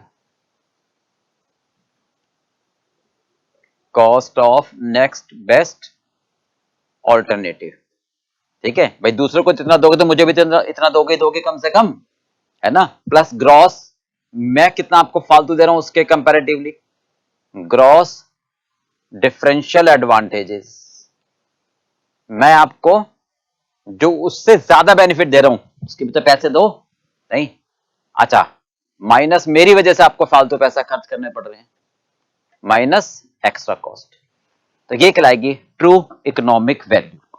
ठीक है, मान लो मैं आपको एक सिंपल सा एग्जांपल देता हूं कि इंडियन एयरलाइंस है, ठीक है, अब सर्विस प्रोवाइडर है, तो हमें अपने टिकट की प्राइस फिक्स करनी है, यानी ट्रू इकोनॉमिक वैल्यू। तो आप R&D करके देखोगे कि पैसेंजर से मैं कितने पैसे लूं जो मैं उसको वैल्यू दे रहा हूं, है ना। उसके पास दूसरा ऑल्टरनेटिव क्या है कि वो ट्रेन से आ सकता है। भाई मान लो एक X स्टेशन से Y जाना है, दिल्ली टू चेन्नई जाना है ना, तो सपोज अगर वो ट्रेन से जाता है ठीक है, तो ट्रेन की टिकट है उसकी 2000 रुपए की। भाई सपोज हम इंडियन एयरलाइंस हैं और हमें अपनी प्राइस टिकट की फिक्स करनी है, तो हम R&D करके देखते हैं कि पैसेंजर के पास दूसरा ऑल्टरनेटिव क्या है। कंपटीटर की प्राइस नहीं देखते हम, दूसरा नेक्स्ट बेस्ट ऑल्टरनेटिव देखते हैं हम। ठीक है, तो 2000 रुपए मान लो ट्रेन की टिकट की प्राइस है। ओके, हम पैसेंजर को क्या फैसिलिटी दे रहे हैं? Time save. एक मिनट, ये क्या है? Ticket of train. ट्रेन से आएगा तो 2000 रुपए लगेंगे। ठीक है, और हम उसको क्या बेनिफिट दे रहे हैं? हम उसको क्या बेनिफिट्स दे रहे हैं? उसका टाइम बच रहा है। ट्रेन तो भाई 3 दिन में पहुंचाएगी, हम उसको 3 घंटे में पहुंचा देंगे। टाइम सेव, हम उसको बेनिफिट दे रहे हैं टाइम का। ठीक बात है, हम उसको टाइम का बेनिफिट दे रहे हैं। नहीं, बैगेज इजीली उसका ट्रांसफर हो जाएगा। नहीं भाई, ठीक बात है। और कई बार हम कहते हैं सीनियर सिटीजन को कंसेशन दे देते हैं। ठीक है, तो कुल मिलाकर सपोज इसकी वैल्यूएशन देखें अगर हम, तो मैं कहता हूं 400 रुपए का बेनिफिट निकाल लो भाई। तो भैया 400 रुपए का तुझे बेनिफिट मिल रहा है तो 400 रुपए मुझे दे, है ना, क्योंकि 400 रुपए का बेनिफिट दे रहा हूं। अच्छा, मेरी वजह से कई बार एक्स्ट्रा कॉस्ट खर्च करनी पड़ जाती है तेरे को, क्योंकि रेलवे स्टेशन फिर भी घर के पास होता है, एयरपोर्ट नॉर्मली घर से दूर होते हैं, है ना।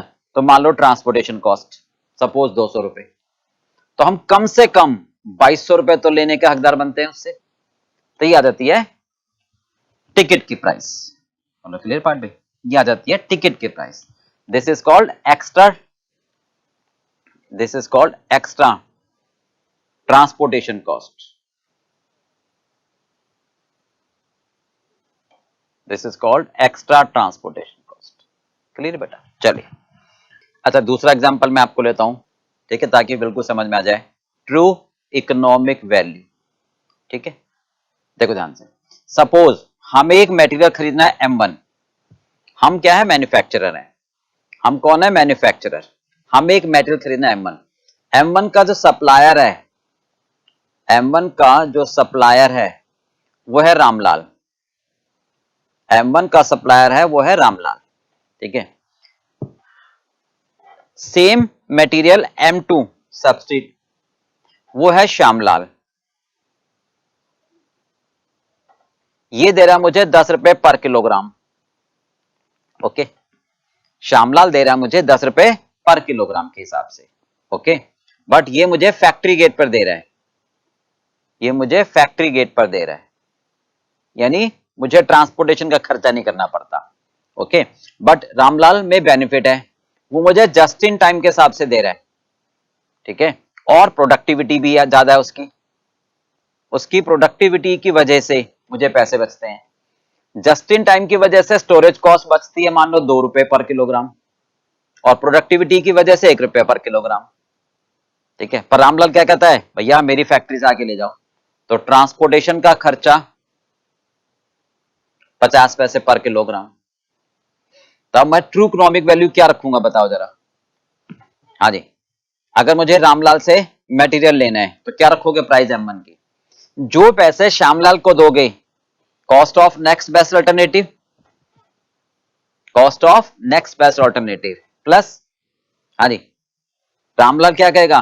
10 रुपए तो उसको दे ही रहे हो ना, बट जो मैं दे रहा हूं वो तो नहीं दे रहा। मैं आपको क्या दे रहा हूं? जस्ट इन टाइम का बेनिफिट, यानी आपको मेरी वजह से स्टोरेज कॉस्ट और प्रोडक्टिविटी का फायदा हो रहा, तो मुझे दो। हम क्या कहेंगे? भाई तेरी वजह से मुझे 50 पैसे फालतू भी तो खर्च करने पड़ रहे हैं, तो भाई माइनस कर दो। कितने हो गए? 12.5 रुपए। बोलो समझ में आ गई बात?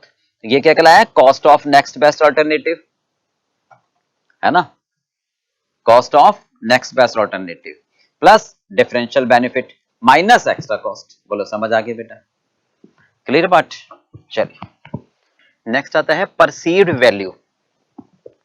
ये कस्टमर के पॉइंट ऑफ व्यू से होता है। इकोनॉमिक वैल्यू मैन्युफैक्चरर के पॉइंट ऑफ व्यू से होता है।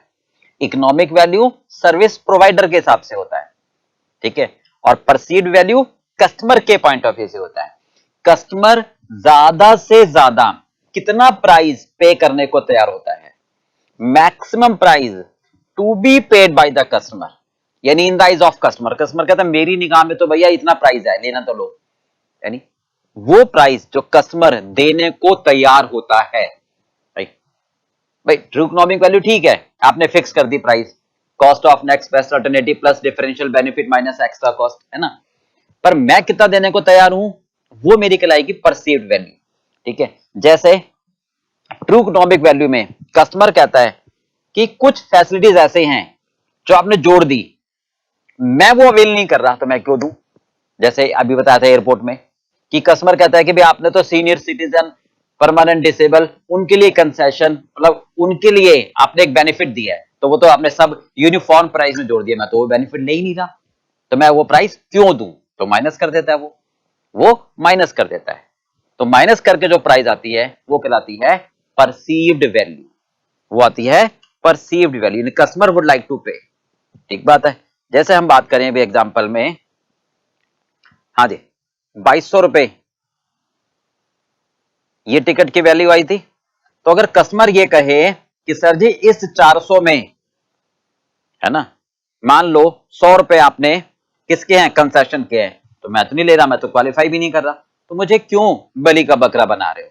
नहीं, तो मैं तो 2300 रुपए देने को तैयार हूं, ध्यान से समझना। ठीक बात है।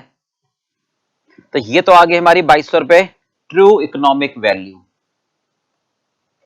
ठीक बात है, जो कंपनी के हिसाब से, मैन्युफैक्चरर के हिसाब से, क्योंकि मेरे हिसाब से, मेरी नजर में इतनी है।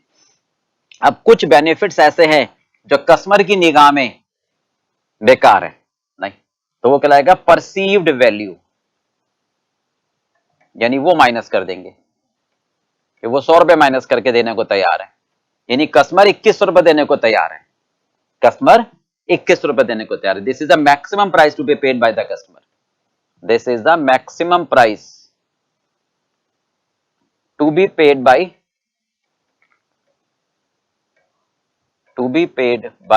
कस्टमर। कस्टमर इतने रुपए देने को तैयार है, कहना ठीक है मुझसे 21 रुपए ले लो, मैं कम मना कर रहा हूं। ओके, बात समझ में आ गई। अब ध्यान से सुनना आगे क्या कह रहे हैं।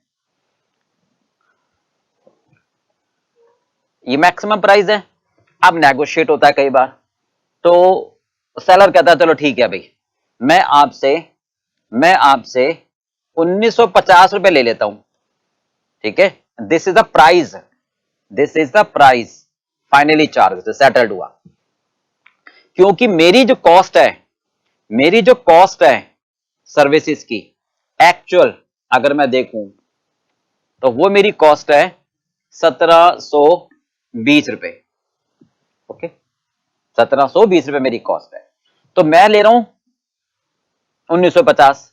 इसका मतलब ये जो डिफरेंस आ रहा है, कितना आ रहा है डिफरेंस, 230 रुपए का। ये क्या कहलाएगा, सेलर का सरप्लस, ये कहलाएगा सेलर का सरप्लस। नहीं, और कस्टमर अपने दिमाग में बना के बैठा था 21 रुपए, उसको देने पड़ रहे 1900 रुपए, 50 रुपए, तो ये जो 150 रुपए है ये क्या कहलाएगा, कस्टमर सरप्लस, ये कहलाएगा कस्टमर सरप्लस। बोलो समझ आ गई बात भाई, क्लियर है। चलिए, हाँ जी, ये कह सकते हो कस्टमर विलिंग टू पे फॉर ए पर्टिकुलर प्रोडक्ट और सर्विस, कस्टमर देने को तैयार होगा, ठीक है, based on their perception, based on their feeling, based on their thought about the product, irrelevant about the cost of product. मतलब कस्टमर ये सोचेगा कि मेरी राय में इतने पैसे हैं, कॉस्ट भले ही कितनी भी, मुझे उससे कोई मतलब नहीं है। This is the value which the customer thought that the customer thought कि भाई हाँ इतने देने चाहिए, नहीं, that he is deriving from the consuming the product. मतलब कस्टमर सोच रहा है कि वो बेनिफिट मैं जो यहां से डिराइव कर रहा हूं वो मैं आपको देने को तैयार हूं, यानी value based on the basis of benefit deriving from the product in the eyes of customer, but not relation with the product. ये किस पर डिपेंड करता है, सर्विस सपोर्ट पर, उसकी रेपुटेशन पर, उसकी वारंटी क्वालिटी पर, उसकी एडिशनल फीचर्स पर, उसकी ड्यूरेबिलिटी पर। क्लियर पार्ट में ये बात कहना चाह रहे हैं। ओके, तो ये कहलाएगी परसीव्ड वैल्यू, यानी कस्टमर विलिंग टू पे for a particular product based on his perception, based on his thought that he derives the value from the product. ये डिपेंड करता है सेलर की reputation, quality, durability, warranty, after sale service, additional features. Okay, चलिए right, आगे चले। चलिए बेटा, next question आता है, explain pricing in period of recession. बिल्कुल सिंपल है, रिसेशन का मतलब होता है मंदी का दौर। तो वो ये कहना चाहते हैं कि मंदी के दौर में क्या प्राइसिंग रखोगे। तो सिंपल सी बात है कि अगर मंदी का दौर है, सोचो आप अपना बिजनेस कर रहे हो, है ना, अपने बिजनेस करने में मंदी आ गई। अब मंदी हमेशा के लिए तो नहीं होती ना, रिसेशन का मतलब कि डिमांड बहुत कम हो गई, मार्केट स्लो डाउन हो गई। भाई जैसे कोविड 19 का था, उसके बाद एकदम डाउन हो गया, तो धीरे धीरे उठ ही जाएगा ना, तो 2 4 5 6 महीने की बात है। तो आप क्या प्राइस रखोगे भाई, टोटल कॉस्ट से कम कर दो, मार्जिन तो भूल जाओ, है ना, बट इतनी भी कम नहीं रखोगे ना कि बनाने में जो खर्चा आ रहा है उससे भी कम। ठीक है, तो वेरिएबल कॉस्ट से ज्यादा, मतलब मार्जिनल कॉस्ट से ज्यादा टोटल कॉस्ट से कम पर बेचोगे। ठीक बात है, क्यों, इससे क्या फायदा होगा आपको। इससे तो ये फायदा होगा कि माल बनेगा, बिकेगा, तो जो आपके स्किल्ड लेबर हैं वो हटेंगे नहीं, क्योंकि एक बार स्किल्ड लेबर चले गए ना तो दोबारा नहीं मिलेंगे। मशीनरी बिजी रहेंगी आपकी, है ना, कॉम्पिटिटर डेवलप नहीं होगा, भाई आप मार्केट में बने रहोगे। ठीक है, तो यही तो होगा। तो क्या क्या कह रहे हैं हम, एक तो आपकी बात कह रहे हैं हम कि जो प्राइस है हमारी वो क्या होगी, जो प्राइस है हमारे पास वो क्या होगी, हाँ जी, above marginal cost but less than, above marginal cost but less than total cost. क्यों, इससे मुझे ये फायदा होगा कि जो मेरे स्किल्ड लेबर हैं, जो मेरे स्किल्ड लेबर हैं उन्हें मैं काम देता रहूंगा, उनको मुझे हटाने की आवश्यकता नहीं पड़ेगी। नहीं, प्लांट एंड मशीनरी में बिजी कर दूंगा, प्लांट एंड मशीनरी में यूटिलाइज कर लूंगा, नहीं तो वो बेकार हो जाएंगी, जंग लग जाएगा उनके ऊपर।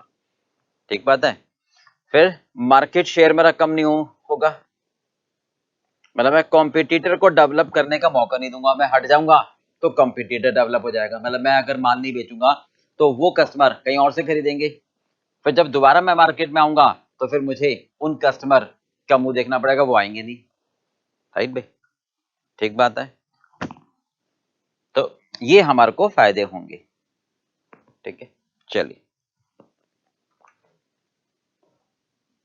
हाँ जी, less than total cost but above marginal cost. ठीक है, हम अपने प्रोडक्ट को कंटिन्यू रख सकते हैं, क्योंकि स्किल्ड एम्प्लॉय जो हमारे हैं, ठीक है, जो ट्रेंड है, वो दोबारा मिलने मुश्किल हो जाते हैं। प्लांट एंड मशीनरी को हम खराब होने से रोक सकते हैं, है ना, ठीक बात है, और कंपटीशन को रोक सकते हैं।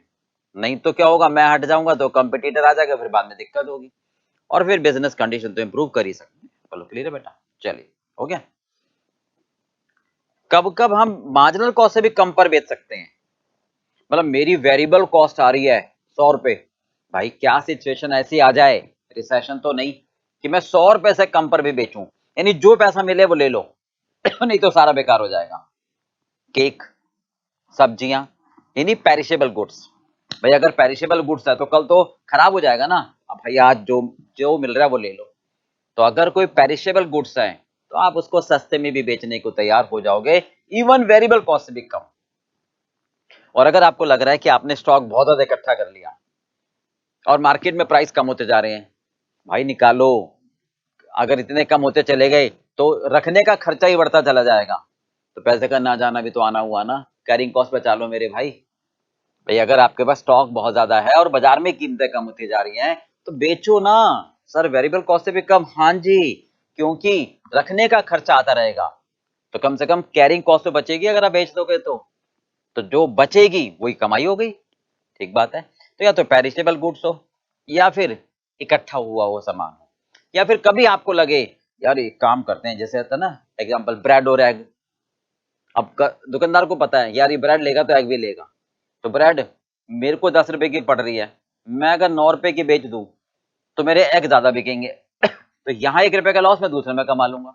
यानी जब हमें लगे कि भी इसके वेरिएबल कॉस्ट से कम बेचने पर दूसरे प्रोडक्ट की सेल बढ़ जाएगी, तो स्ट्रेटेजिक डिसीजन है ये, कमा लो, ठीक है। या फिर आप कुछ नहीं सोचते, बेचो वेरिएबल कॉस्ट से कम, लोग आएंगे, पेनिट्रेट होगा मार्केट, यानी पॉपुलराइज करने के लिए। हो गया बात क्लियर?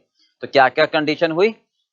पेरिशेबल गुड्स, भाई सब्जी खराब हो रही है तो कल फेंकने से अच्छा ना आज जितने में भी मिल रहा है बेच दो। केक है, कल खराब हो जाएगा तो क्या फायदा, मुझे तो फेंकना पड़ेगा, फेंकने भी कई पैसा ना हो कि पैसे खर्च करने पड़े, तो आज जो मिल रहा है वो गनीमत है। कई बार स्टॉक इकट्ठा कर लिया और मार्केट में प्राइस कम होते जा रहे हैं, तो कैरिंग कॉस्ट का खर्चा आएगा, वो बच जाएगा। नहीं भाई, अपने प्रोडक्ट को पॉपुलर करना चाहता हूं मैं, भाई, या कई बार मुझे लगता है कि इसकी वेरिएबल कॉस्ट कम करके बेचूंगा, सेल बढ़ेगी, तो दूसरे की सेल भी बढ़ जाएगी, तो वहां कमा लूंगा। तो उन कंडीशन में हम अपने प्रोडक्ट को बेच सकते हैं, ठीक है। हो गया क्लियर? चलिए अब आते हैं strategic pricing of new product, ठीक है।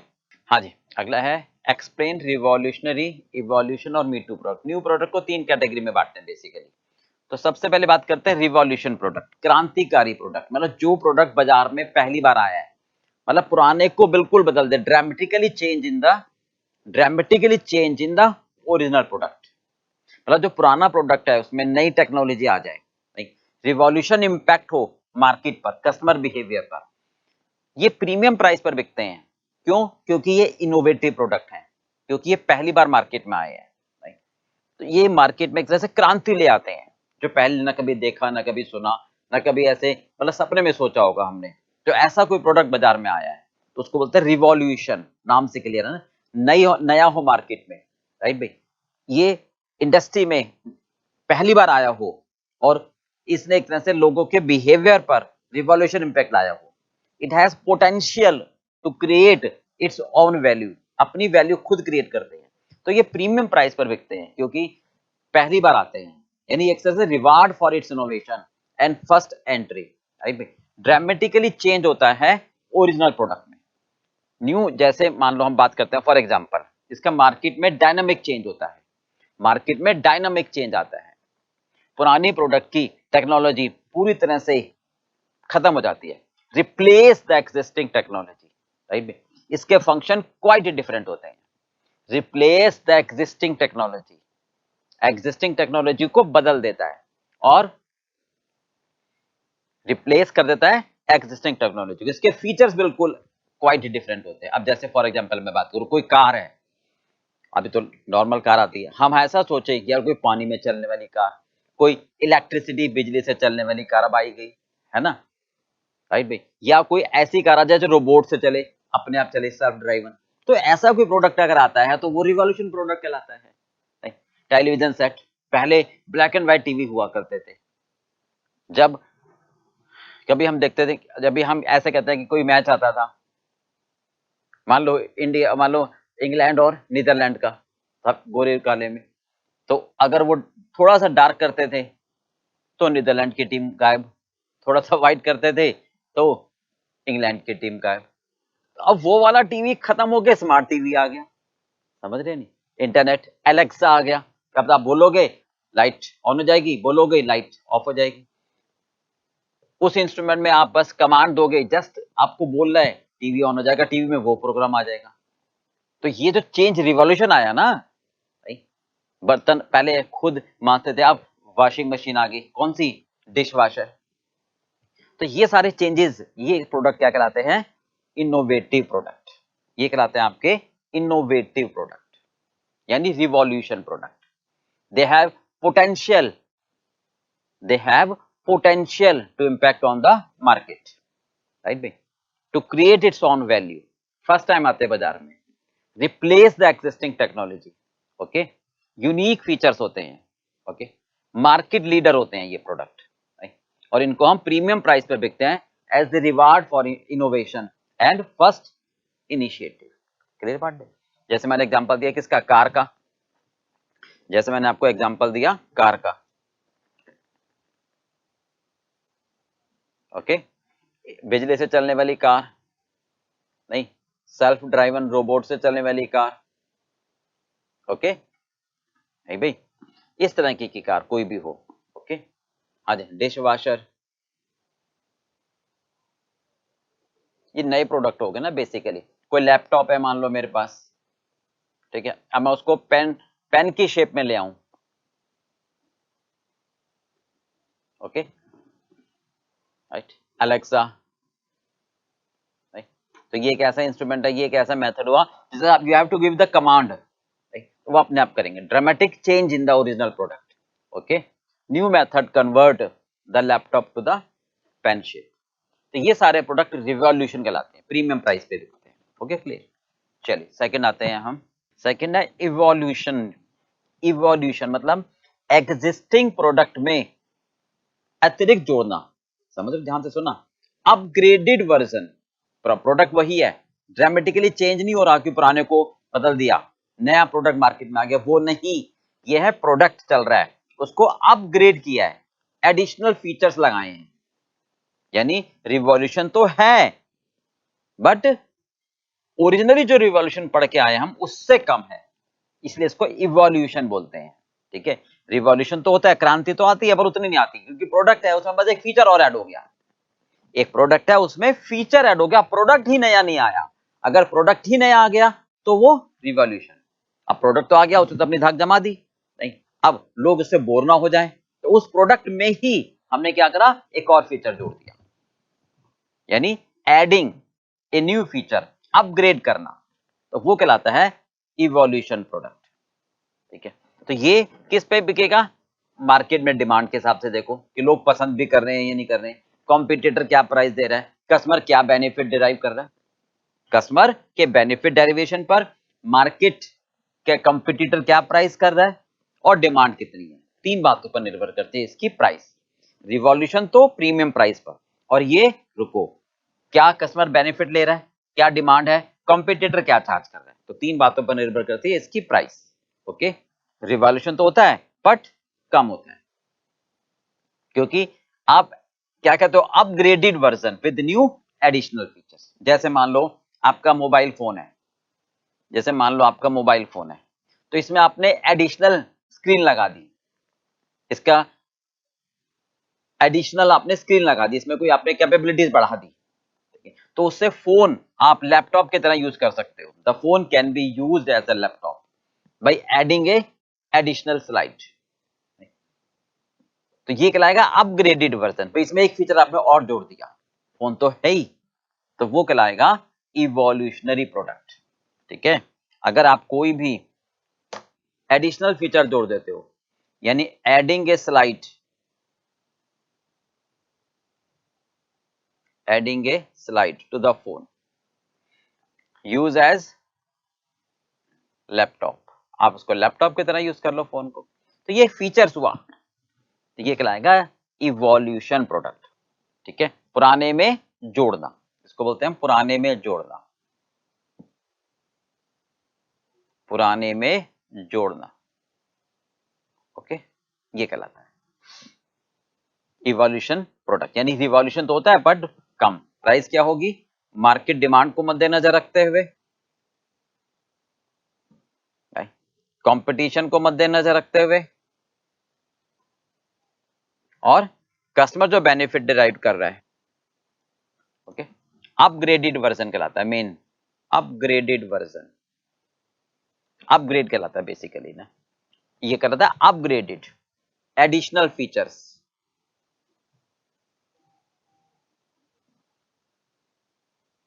ओके। चलिए अब आते हैं me too, me too product, अगर किसी ने पहली बार को नया प्रोडक्ट बनाया है तो नकल करने वाले की कमी तो होती नहीं, कहते हैं नक्कालों से सावधान, तो जब भी कोई नया प्रोडक्ट बाजार में आता है तो दूसरे वाला ये देखता रहता है, जमने तो दो इसको, है ना, या पुराने प्रोडक्ट में कोई नया फीचर ऐड होता है तो जो नकल करने वाला होता है वो देखता रहता है, रुको अभी थोड़ा ना, पहले ये मार्केट में जम तो जाए फिर मैं रिवर्स इंजीनियरिंग कर लूंगा, मतलब उसको ले आऊंगा वो सारे अस्थि पंजर निकाल के अलग अलग करके देख लूंगा कैसे बनाया, मैं भी वैसा प्रोडक्ट बाजार में बेच दूंगा, कौन सी प्राइस पर, मार्केट प्राइस पर।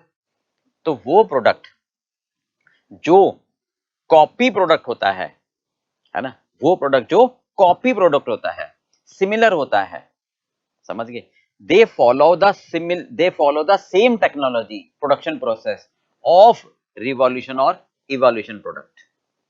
और ये तभी होता है जब रिवॉल्यूशन या इवोल्यूशन सक्सेस हो जाते हैं, तब सेम प्रोडक्शन प्रोसेस और टेक्नोलॉजी को कॉपी करके जो दूसरे कॉम्पिटिटर है वो जो प्रोडक्ट बनाते हैं रिवर्स इंजीनियरिंग करके, यानी उसको बिल्कुल अस्थि पंजर उसके अलग करके, उस प्रोडक्ट को बोलते हैं मी टू प्रोडक्ट। ठीक है, वो हमेशा कॉम्पिटिटिव प्राइस पर बिकता है, वो हमेशा कॉम्पिटिटिव प्राइस पर बिकता है, यानी जो मार्केट में प्राइस बिक रही होती है, चलती है।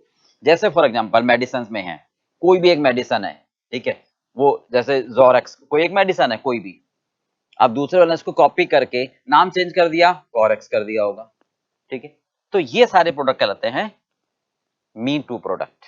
जैसे एक फर्नीचर बनाया है ना, अब फर्नीचर उसने बनाया फोल्डेबल, फर्नीचर बनाया फोल्डेबल कि भाई आप इसको फोल्ड कर सकते हो, अब दूसरे ने उसको ऐसे कॉपी करके बाजार में डाल दिया, तो वो मी टू प्रोडक्ट कहलाया। सोफा सेट आता था पहले, तो अब सोफा कम बेड बना दिया किसी ने, तो दूसरे ने उसको भी कॉपी कर लिया। ऐसे प्रोडक्ट जो हम दूसरे प्रोडक्ट की कॉपी करके फिर मार्केट में बेचते हैं, they follow the same technology and production process, but ये प्रोडक्ट रिवॉल्यूशन और इवोल्यूशन की सफलता पर निर्भर करते हैं। ठीक है, रिवर्स इंजीनियरिंग करके हम इनको बाजार में लेकर आते हैं, नकल प्रोडक्ट लाते हैं, कॉपी प्रोडक्ट लाते हैं, मार्केट फॉलोअर कहलाते हैं, मार्केट टेकर कहलाते हैं प्राइस के लिए। ओके, तो तीन टाइप के प्रोडक्ट हो गए, रिवॉल्यूशन, इवोल्यूशन और मी टू। रिवॉल्यूशन का मतलब जो क्रांति ले आए, प्रीमियम प्राइस पर बिकते हैं।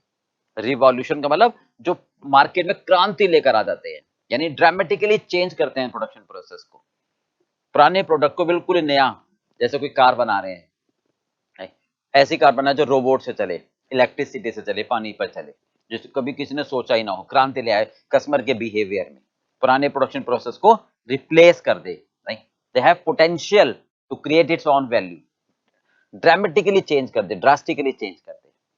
तो ये किस पर बिकेगा, प्राइस कौन सी होगी, प्रीमियम प्राइस पर बिकेगा, क्योंकि ये पहली बार आया है, इनोवेटिव और इनिशियल के रिवार्ड के लिए। राइट भाई, जैसे डिश वॉशर आया था, जैसे एलेक्सा हो गई, आप ये कह सकते हो, टीवी में स्मार्ट टीवी, तो ये रिवॉल्यूशन लेकर आते हैं।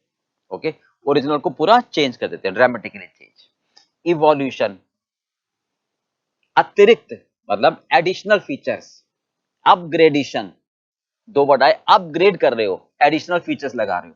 फोन है, आपने एक स्क्रीन लगा दी, तो phone can be use as laptop, तो ये कहलाएगा आपका आप इवोल्यूशन प्रोडक्ट। किस प्राइस पर बिकेगा, मार्केट प्राइस पर। कॉम्पिटिटर को देखोगे तुम कितने रुपए में बेच रहे हो, डिमांड, ये मद्देनजर रखते हैं। तो रिवॉल्यूशन तो होता है, बट इसमें ओरिजिनल रिवॉल्यूशन से कम होता है। ठीक है, मी टू प्रोडक्ट, जब रिवॉल्यूशन और इवोल्यूशन सक्सेस हो जाते हैं, जब कोई नया प्रोडक्ट सक्सेस हो गया या पुराने प्रोडक्ट में नया फीचर सक्सेस हो गया, तो ये प्रोडक्ट कॉपी करके कंपटीटर रिवर्स इंजीनियरिंग करके सेम प्रोडक्शन फॉलो करके सेम टेक्नोलॉजी को फॉलो करके प्रोडक्ट मार्केट में डालते हैं। राइट, तो इनको बोलते हैं, इसमें कोई प्रोडक्ट डिफरेंशिएशन नहीं होता, ये मार्केट पे करंट प्राइस पर बिकते हैं। जैसे कोई भी प्रोडक्ट का फर्नीचर बनाया, तो उसमें कुशन कवर लगा दिए, नीचे वो फोल्डेबल बना दिया, तो अब हमने भी वैसा प्रोडक्ट बना दिया। तो सेम प्रोडक्ट अगर आप बाजार में लेकर आते हो जो ऑलरेडी मार्केट में है, तो वो प्रोडक्ट कहलाता है मी टू प्रोडक्ट। हो गया पार्ट क्लियर, चलिए अब आगे चलते हैं। चलिए अगला है explain skimming pricing policy. Scheme का मतलब होता है मक्खन मलाई पहले ही ले लो।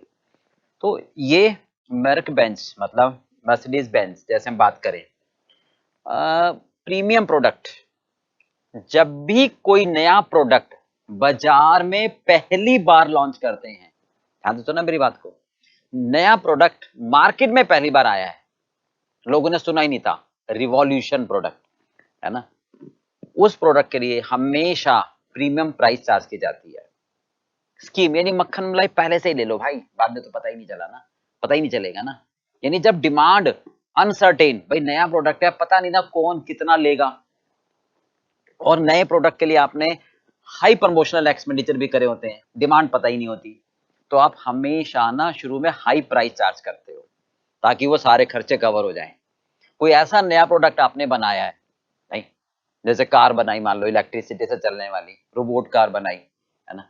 तो जिस समय तो आप क्या चाहोगे, प्रीमियम प्राइस चार्ज करना, कि भाई लोग पता नहीं कितने डिमांड हो कितने नहीं हो, तो शुरू में सारे प्रमोशनल खर्चे कवर कर लो, क्यों आप बाद में देखते हो। तो न्यू प्रोडक्ट के लिए होती है for the market, premium price होती है।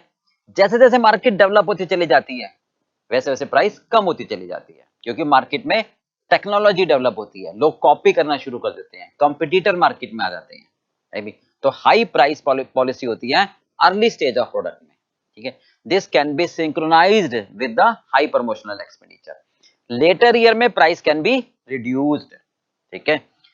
प्राइस हमारी इनइलास्टिक होती है, प्राइस हमारी इनइलास्टिक होती है, यानी प्राइस आप अगर कम ज्यादा भी करोगे डिमांड पर कोई फर्क नहीं पड़ेगा, जब तक मार्केट में प्रोडक्ट एस्टेब्लिश नहीं हो जाता। तो ये हाई टू लो प्राइस होती है, नए प्रोडक्ट के लिए होती है। तो जब भी बाजार में कोई नया प्रोडक्ट आप इंट्रोड्यूस करते हो तो आप चाहते हो कि मैं हाई प्राइस चार्ज करूं, ठीक है, right.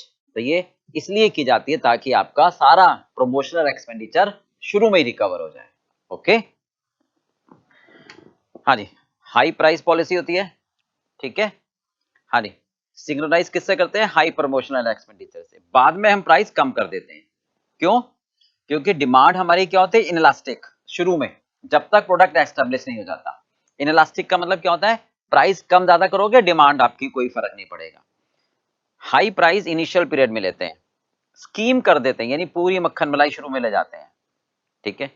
Gradual reduction in price later year, बाद में धीरे धीरे प्राइस को कम करना शुरू कर देते हो तो सेल बढ़ेगी, क्योंकि टेक्नोलॉजी डेवलप होती है, क्योंकि कंपटीटर मार्केट में आते हैं, क्योंकि वो रेप्लिकेट करते हैं आपके प्रोडक्ट को, क्योंकि वो रिवर्स इंजीनियरिंग करके आपके प्रोडक्ट को कॉपी करना शुरू कर देते हैं। ये प्रेफर्ड होता है बिगिनिंग में, ठीक है, जब डिमांड हमारे प्रोडक्ट की पता ही नहीं होती, तो भैया सारे खर्चे कवर कर लो। हाई इनिशियल आउटले होता है, needed for manufacture result in high cost of production, ठीक है। हमें ह्यूज प्रमोशनल एक्सपेंडिचर करने पड़ते हैं, तो वही बात है, फिर शुरू में अगर आप ज्यादा प्राइस रखोगे तो सारे खर्चे आपके कवर हो जाएंगे। ओके, देखिए स्कीमिंग प्राइसिंग में अगर हम देखें प्रोडक्ट लाइफ साइकिल में, देखो इंट्रोडक्शन स्टेज जब होती है, जैसे मोबाइल फोन पहली बार आया था, है ना, तो पहले लैंडलाइन फोन था, उसके बाद पेजर प्रोडक्ट आया, फिर मोबाइल फोन आया। तो जिस समय मोबाइल फोन आया था तो एक नया प्रोडक्ट था मार्केट में, रिवॉल्यूशन लाया, है, तो उसमें प्रीमियम प्राइस चार्ज की गई, वो स्कीमिंग प्राइस। जैसे जैसे मार्केट में और कॉम्पिटिटर डेवलप होते गए प्राइस कम होती चली गई। तो इंट्रोडक्शन स्टेज में हमारी प्रीमियम प्राइस होती है, हाई प्राइस, क्योंकि यूनिक फीचर होता है, इनोवेशन होता है ना। अर्ली इंट्रोडक्शन होती है, मार्केट में एकदम नया होता है शुरू में। हाई प्रमोशनल कॉस्ट होती है, क्योंकि R&D का खर्चा हम बहुत ज्यादा करते हैं। तो इंट्रोडक्शन स्टेज में हम बात करते हैं, ओके, प्राइस हाई होती है, खर्चे हमारे ज्यादा होते हैं, ठीक है। अब बात करते हैं हम ग्रोथ। ग्रोथ का मतलब होता है कि जैसे जैसे मार्केट में एंटर हो जाते हैं, यानी तेजी से बढ़ते हैं सब कुछ। ग्रोथ स्टेज की डेफिनेशन क्या बताई थी आपको मैंने, प्राइस, क्वांटिटी, वॉल्यूम सब तेजी से बढ़ता है। तो स्कीमिंग के केस में बात करें तो लो सेलिंग प्राइस, क्योंकि ये हाई टू लो होता है। मैं तो ग्रोथ की बात बता रहा हूं ना, सिंपल ग्रोथ की डेफिनेशन बताई थी। अब स्कीमिंग से लिंक करते हैं तो क्या कहेंगे कि भी शुरू में प्राइस हाई रखी थी, जब ग्रोथ स्टेज आई इसकी तो क्या हुआ, और लोग भी आने लगे मार्केट में, तो प्राइस कम करनी शुरू कर दी, क्योंकि लोगों ने हमारे प्रोडक्ट की कॉपी करनी शुरू कर दी। लिया प्रोडक्ट, खोला, एक एक अस्थि पंजर अलग कर दिया और देखा कैसे बनाए, फिर कॉपी करके बनाने शुरू कर दिया, है ना। तो हमारा लेस यूनिक रह गया, क्योंकि कंपटीटर हमारे प्रोडक्ट का कॉपी करना शुरू कर दिया था, ठीक है। To discourage the competitor to enter to the market, हम क्या करें, प्राइस कम करें, ठीक है। हाँ जी, टू अट्रैक्ट नेक्स्ट सेगमेंट करने के लिए promotional expenditure activity need to be operate to maintain the market share, खर्चा तो करना पड़ेगा ताकि मार्केट शेयर मेंटेन हो, ठीक है। लाइकली टू रिड्यूस, क्या क्या, ध्यान से सुनो, material, labour, variable overhead, fixed overhead. Growth में लाइकली टू रिड्यूस, मटेरियल कम होगा, क्यों, बल्क डिस्काउंट मिलेगा, क्योंकि सप्लायर से आप ज्यादा खरीदोगे कि भैया पहले मैं कम खरीदा था अब ज्यादा ग्रोथ हो गई, तो जब ज्यादा वॉल्यूम आएगा, क्योंकि वॉल्यूम बढ़ेगा, तो मटेरियल पर आपको डिस्काउंट मिलेगा। Labour, learning curve, experience curve की वजह से कम होगी। लर्निंग कर्व का मतलब पहले प्रोडक्ट पर टाइम ज्यादा लगेगा, अगले पर टाइम कम, तो वेरिएबल ओवरहेड भी कम लगेंगे, क्योंकि बैच का साइज बड़ा होगा, भाई वेरिएबल ओवरहेड क्या होंगे, पावर का खर्चा, लॉट, सेटअप का खर्चा, है ना। तो एक लॉट का साइज बड़ा होगा तो पर यूनिट कम आती चली जाएगी, ज्यादा वॉल्यूम होगा तो फिक्स्ड ओवरहेड का खर्चा पर यूनिट कम होगा। तो सारी कॉस्ट लाइकली टू रिड्यूस होगी। मटेरियल बल्क डिस्काउंट की वजह से, क्योंकि सप्लायर से आप ज्यादा यूनिट खरीदोगे, ग्रोथ है, वॉल्यूम तो बढ़ेगा ना, ठीक है। लेबर भी लर्निंग कर्व, एक्सपीरियंस कर्व की वजह से कम होनी शुरू हो जाएगी, क्योंकि पहले ज्यादा टाइम लगता है, धीरे धीरे कम टाइम लगता है। वेरिएबल ओवरहेड, पावर का खर्चा कम हो जाएगा, सेटअप का खर्चा कम होगा पर यूनिट, क्योंकि लॉट का साइज बढ़ेगा और वॉल्यूम बढ़ेगा, तो रेंट का खर्चा, मैनेजर की सैलरी, ये पर यूनिट कम होंगे, राइट। चलिए अब तीसरा आता है मैच्योरिटी, यानी परफेक्ट कंपटीशन। तो यहां पर प्राइस हमारी कांस्टेंट हो जाती है, ठीक है। अनलाइकली टू रिड्यूस, यानी कम, इसका मतलब होता है कि कंपटीशन हाई हो जाता है। रैपिड ग्रोथ होने की वजह से अब सेल एक सैचुरेशन पॉइंट पर आ जाती है। सेल यहां पर एक सैचुरेशन पॉइंट पर आ जाती है, प्रोडक्ट हमारा एस्टेब्लिश हो चुका होता है, ठीक है। हाँ जी, रैपिड ग्रोथ की वजह से सेल सैचुरेशन पॉइंट पर आ जाती है, कंपटीशन हाई होता है। Addition of new features to maintain the market share. अब आपको प्रोडक्ट में और फीचर जोड़ने पड़ेंगे। जैसे मोबाइल फोन था, शुरू में आया था तो सिर्फ इनकमिंग आउटगोइंग थी, फिर ग्रोथ होगी उसकी, जब मैच्योरिटी पर आया तो सबके पास मोबाइल फोन, अच्छा अब इसमें कैमरा भी जोड़ देते हैं, अच्छा अब इसमें ब्लूटूथ भी जोड़ देते हैं, है ना, अब इसमें कॉल रिकॉर्डर भी जोड़ देते हैं। तो फीचर आपको जोड़ने पड़ेंगे, तब जाके वो मार्केट में सर्वाइव करना शुरू करेगा। कॉस्ट हमारी कांस्टेंट रहती है लाइकली, ठीक है। नेगोशिएटिंग पावर कम रहती है, स्टेबल स्टेज आ जाती है बेसिकली। मटेरियल की नेगोशिएटिंग पावर कम हो जाती है, तो मटेरियल एक कांस्टेंट होगी ना, क्यों, उतना ही तो वॉल्यूम बनाऊंगा। लेबर स्टेबल स्टेज आ जाती है। लर्निंग स्टेज में लेबर कॉस्ट पर यूनिट कम होती चली जाती है। तो जब देखो ना, एक प्रोडक्ट को बनाने में 10 घंटे चाहिए, लर्निंग की वजह से जब डबल हो जाएगा तो 8 घंटे चाहिए, फिर डबल हो जाएगा तो और 7 घंटे। तो ये लेबर कॉस्ट कम हो रही थी ग्रोथ में, तो जब लेबर कम हो रही थी तो वेरिएबल ओवरहेड भी कम होंगे। अब जब कांस्टेंट स्टेज आ गई, ये तो ना कि हमेशा कम होते चले जाएंगे। अब 6 प्रोडक्ट बनाओगे, मान लो 5 घंटे लग रहे हैं, तो हर बार 5 घंटे लगेंगे ना। तो जब मैच्योरिटी स्टेज आएगी तो आपका लेबर का टाइम कांस्टेंट हो जाएगा, नहीं, variable overhead optimum batch size पर आ जाएंगे और फिक्स भी एक लेवल पर आ जाएगा, क्योंकि डिमांड आपकी पता लग जाएगी, तो ये कांस्टेंट हो जाएंगी, ठीक बात।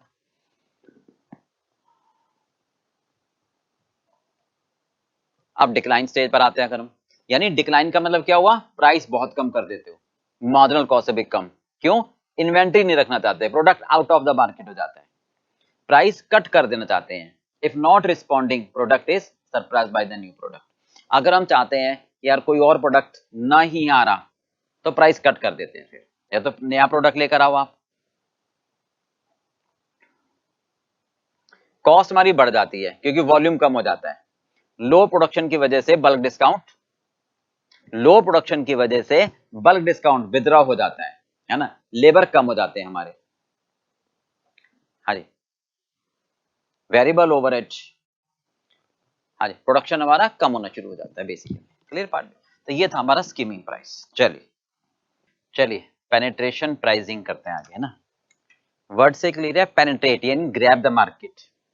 मतलब जब भी हम कोई नया प्रोडक्ट बाजार में इंट्रोड्यूस करते हैं, सर स्कीमिंग में भी आपने यही कहा था, स्कीमिंग में कहा था कि मार्केट में नया हो, पेनिट्रेशन में यह है कि मार्केट में पहले से हो, मार्केट में पहले से है वो, कोई सा भी प्रोडक्ट है, कार है, स्कूटर है, बाइसिकल है, मोबाइल फोन है, कोई सा भी प्रोडक्ट है बाजार में तो पहले से है, हम उसको पहली बार लॉन्च कर रहे हैं, तो लोग हमें जानते ही नहीं, कौन खरीदेगा, कोई भी नहीं खरीदेगा।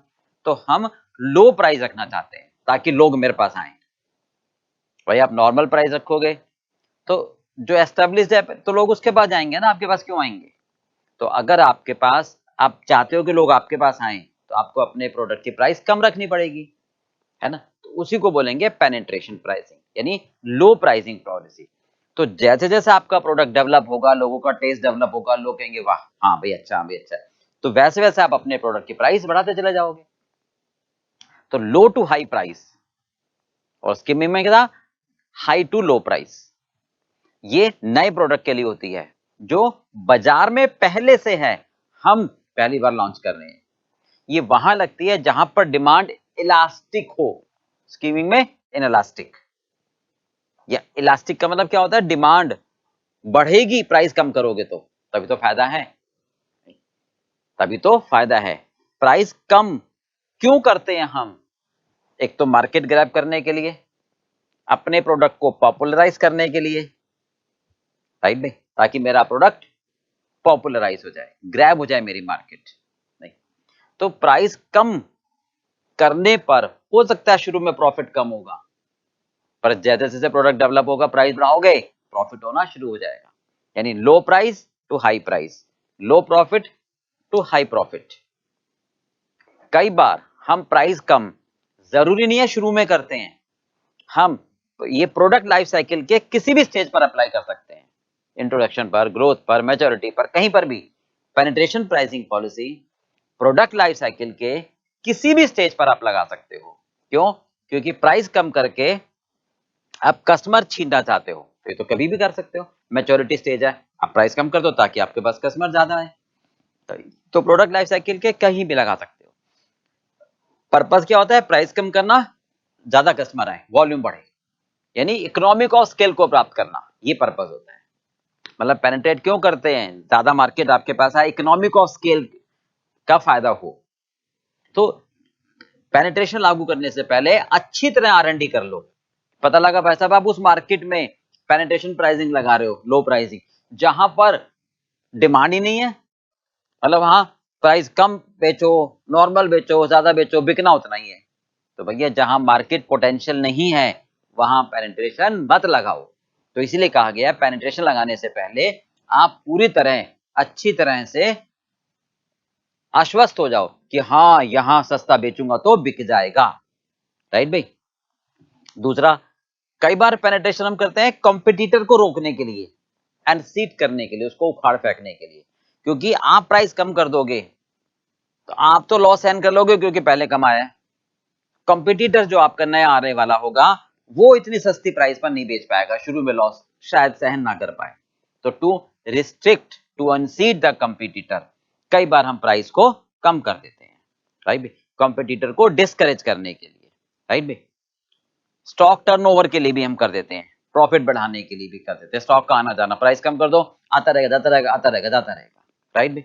वॉल्यूम बढ़ाने के लिए, है ना, इकोनॉमिक ऑफ स्केल का फायदा लेने के लिए, ठीक है। पर्पस क्या होता है? To enhance the market share, okay. तो ये कहलाती है हमारी पेनिट्रेशन प्राइसिंग पॉलिसी। तो इनिशियली में हम कम से कम रखते हैं, maybe at variable cost, maybe at variable cost. कहां लगाते हैं? जहां पर डिमांड इलास्टिक हो, जहां मार्केट पोटेंशियल हो, राइट भाई। प्रोडक्ट लाइफ साइकिल के किसी भी स्टेज पर लगा सकते हो। शुरू में प्रॉफिट कम होगा बट बाद में ज्यादा होना शुरू हो जाएगा जैसे जैसे मार्केट आपकी डेवलप होगी। तो नए प्रोडक्ट के लिए होते हैं फॉर द कंपनी, ओके। अच्छा देखो, इसको अब आगे देखते हैं। पेनिट्रेशन प्राइसिंग में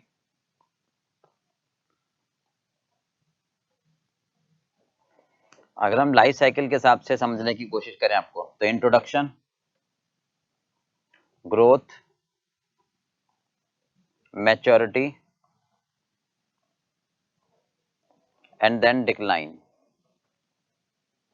हाँ जी, अब बात करें हम शुरू में प्राइसिंग की, कि प्राइस क्या रखोगे। शुरू में पेनिट्रेशन में क्या होता है? लो प्राइस नए प्रोडक्ट के लिए, क्योंकि हम पहली बार लॉन्च कर रहे हैं, है ना। तो यहाँ पर हमेशा लो प्राइस होती है। जैसे जैसे मार्केट सब कुछ बढ़ता है तो प्राइस हमारी बढ़नी शुरू होती है। तो प्राइस बराबर रखते हैं टोटल कॉस्ट के और मैच्योरिटी पर हम प्राइस का रखते हैं total cost plus margin, okay. और डिक्लाइन में फिर हमारी कम हो जाती है। प्रॉफिट की बात करें अगर हम, नहीं, तो यहां पर प्रॉफिट लो होता है क्योंकि कम प्राइस रखोगे, वॉल्यूम कम होगा, नहीं भाई, वॉल्यूम कम होगा ड्यू टू लो वॉल्यूम, नहीं sorry sorry sorry sorry, volume high होगा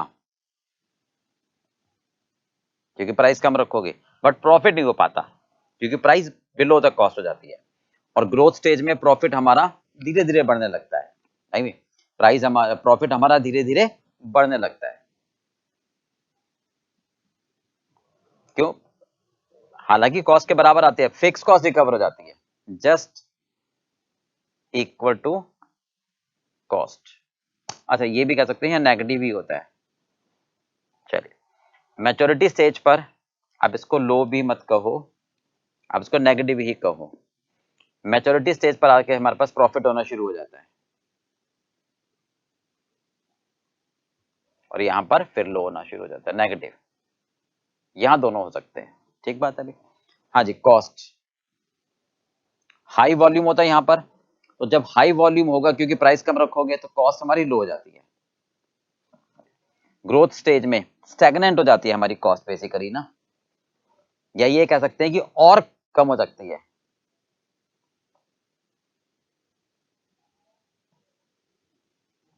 due to high volume of production. Maturity पर हमारी क्या होती है, कांस्टेंट हो जाती है, राइट, और यहां पर फिर लो हो जाती है। क्लियर पार्ट बेटा? चलिए एक बार इसको नोट कर लो। पेनिट्रेशन प्राइसिंग पॉलिसी को ना हम hook and bait pricing policy भी कहते हैं। हम क्या कहते हैं, हुक एंड बेथ। क्या लिख दूं,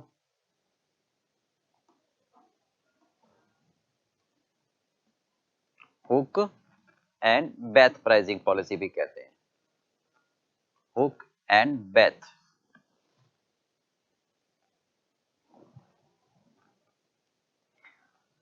गेन मार्केट शेयर के लिए होती है ये, ठीक है। Opposite to the skimming pricing होती है। किया एक चाइना में कंपनी थी, उन्होंने उनका प्रोडक्ट बहुत पॉपुलर था, but for the timing customer ने उस प्रोडक्ट को रिजेक्ट करना शुरू कर दिया था। तो चाइना की का कंपनी ने अपने प्रोडक्ट की प्राइस 60 to 70% रिड्यूस कर दी थी। ये हमने कहा ना, penetration can be adopted at any product life cycle, introduction, growth, कहीं पर भी लगा सकते हैं। तो इस कंपनी ने ये देखा कि जब अपने प्रोडक्ट की प्राइस 60 to 70% कम कर दी तो मार्केट में बहुत बड़ा शेयर इन्होंने कैप्चर कर लिया। दे quickly captured large market share of Chinese home furnishing market थी। किया कंपनी एक चाइनीज में होम फर्निशिंग मार्केट थी, इनका एक बहुत बड़ा रेपुटेशन मार्केट थी, but for the time being customer did not like their product, but as they slash their price by 60 to 70% and other thing, ठीक है, क्वालिटी मेंटेन करी, राइट। तो जैसे इन्होंने पेनिट्रेट करी तो दे quickly captured large market share in Chinese home furnishing market. तो ये कहते हैं पेनिट्रेट, यानी ये वहां पर पॉसिबल है जहां पर प्राइस इलास्टिक होती है, अपोजिट टू द स्किमिंग। इसको हुक एंड बेथ प्राइसिंग भी कहते हैं। डिमांड इलास्टिक होनी चाहिए, मार्केट एक्सपेंशन होना चाहिए। शुरू में लो प्राइस होती है, बाद में प्राइस बढ़ा सकते हैं आप।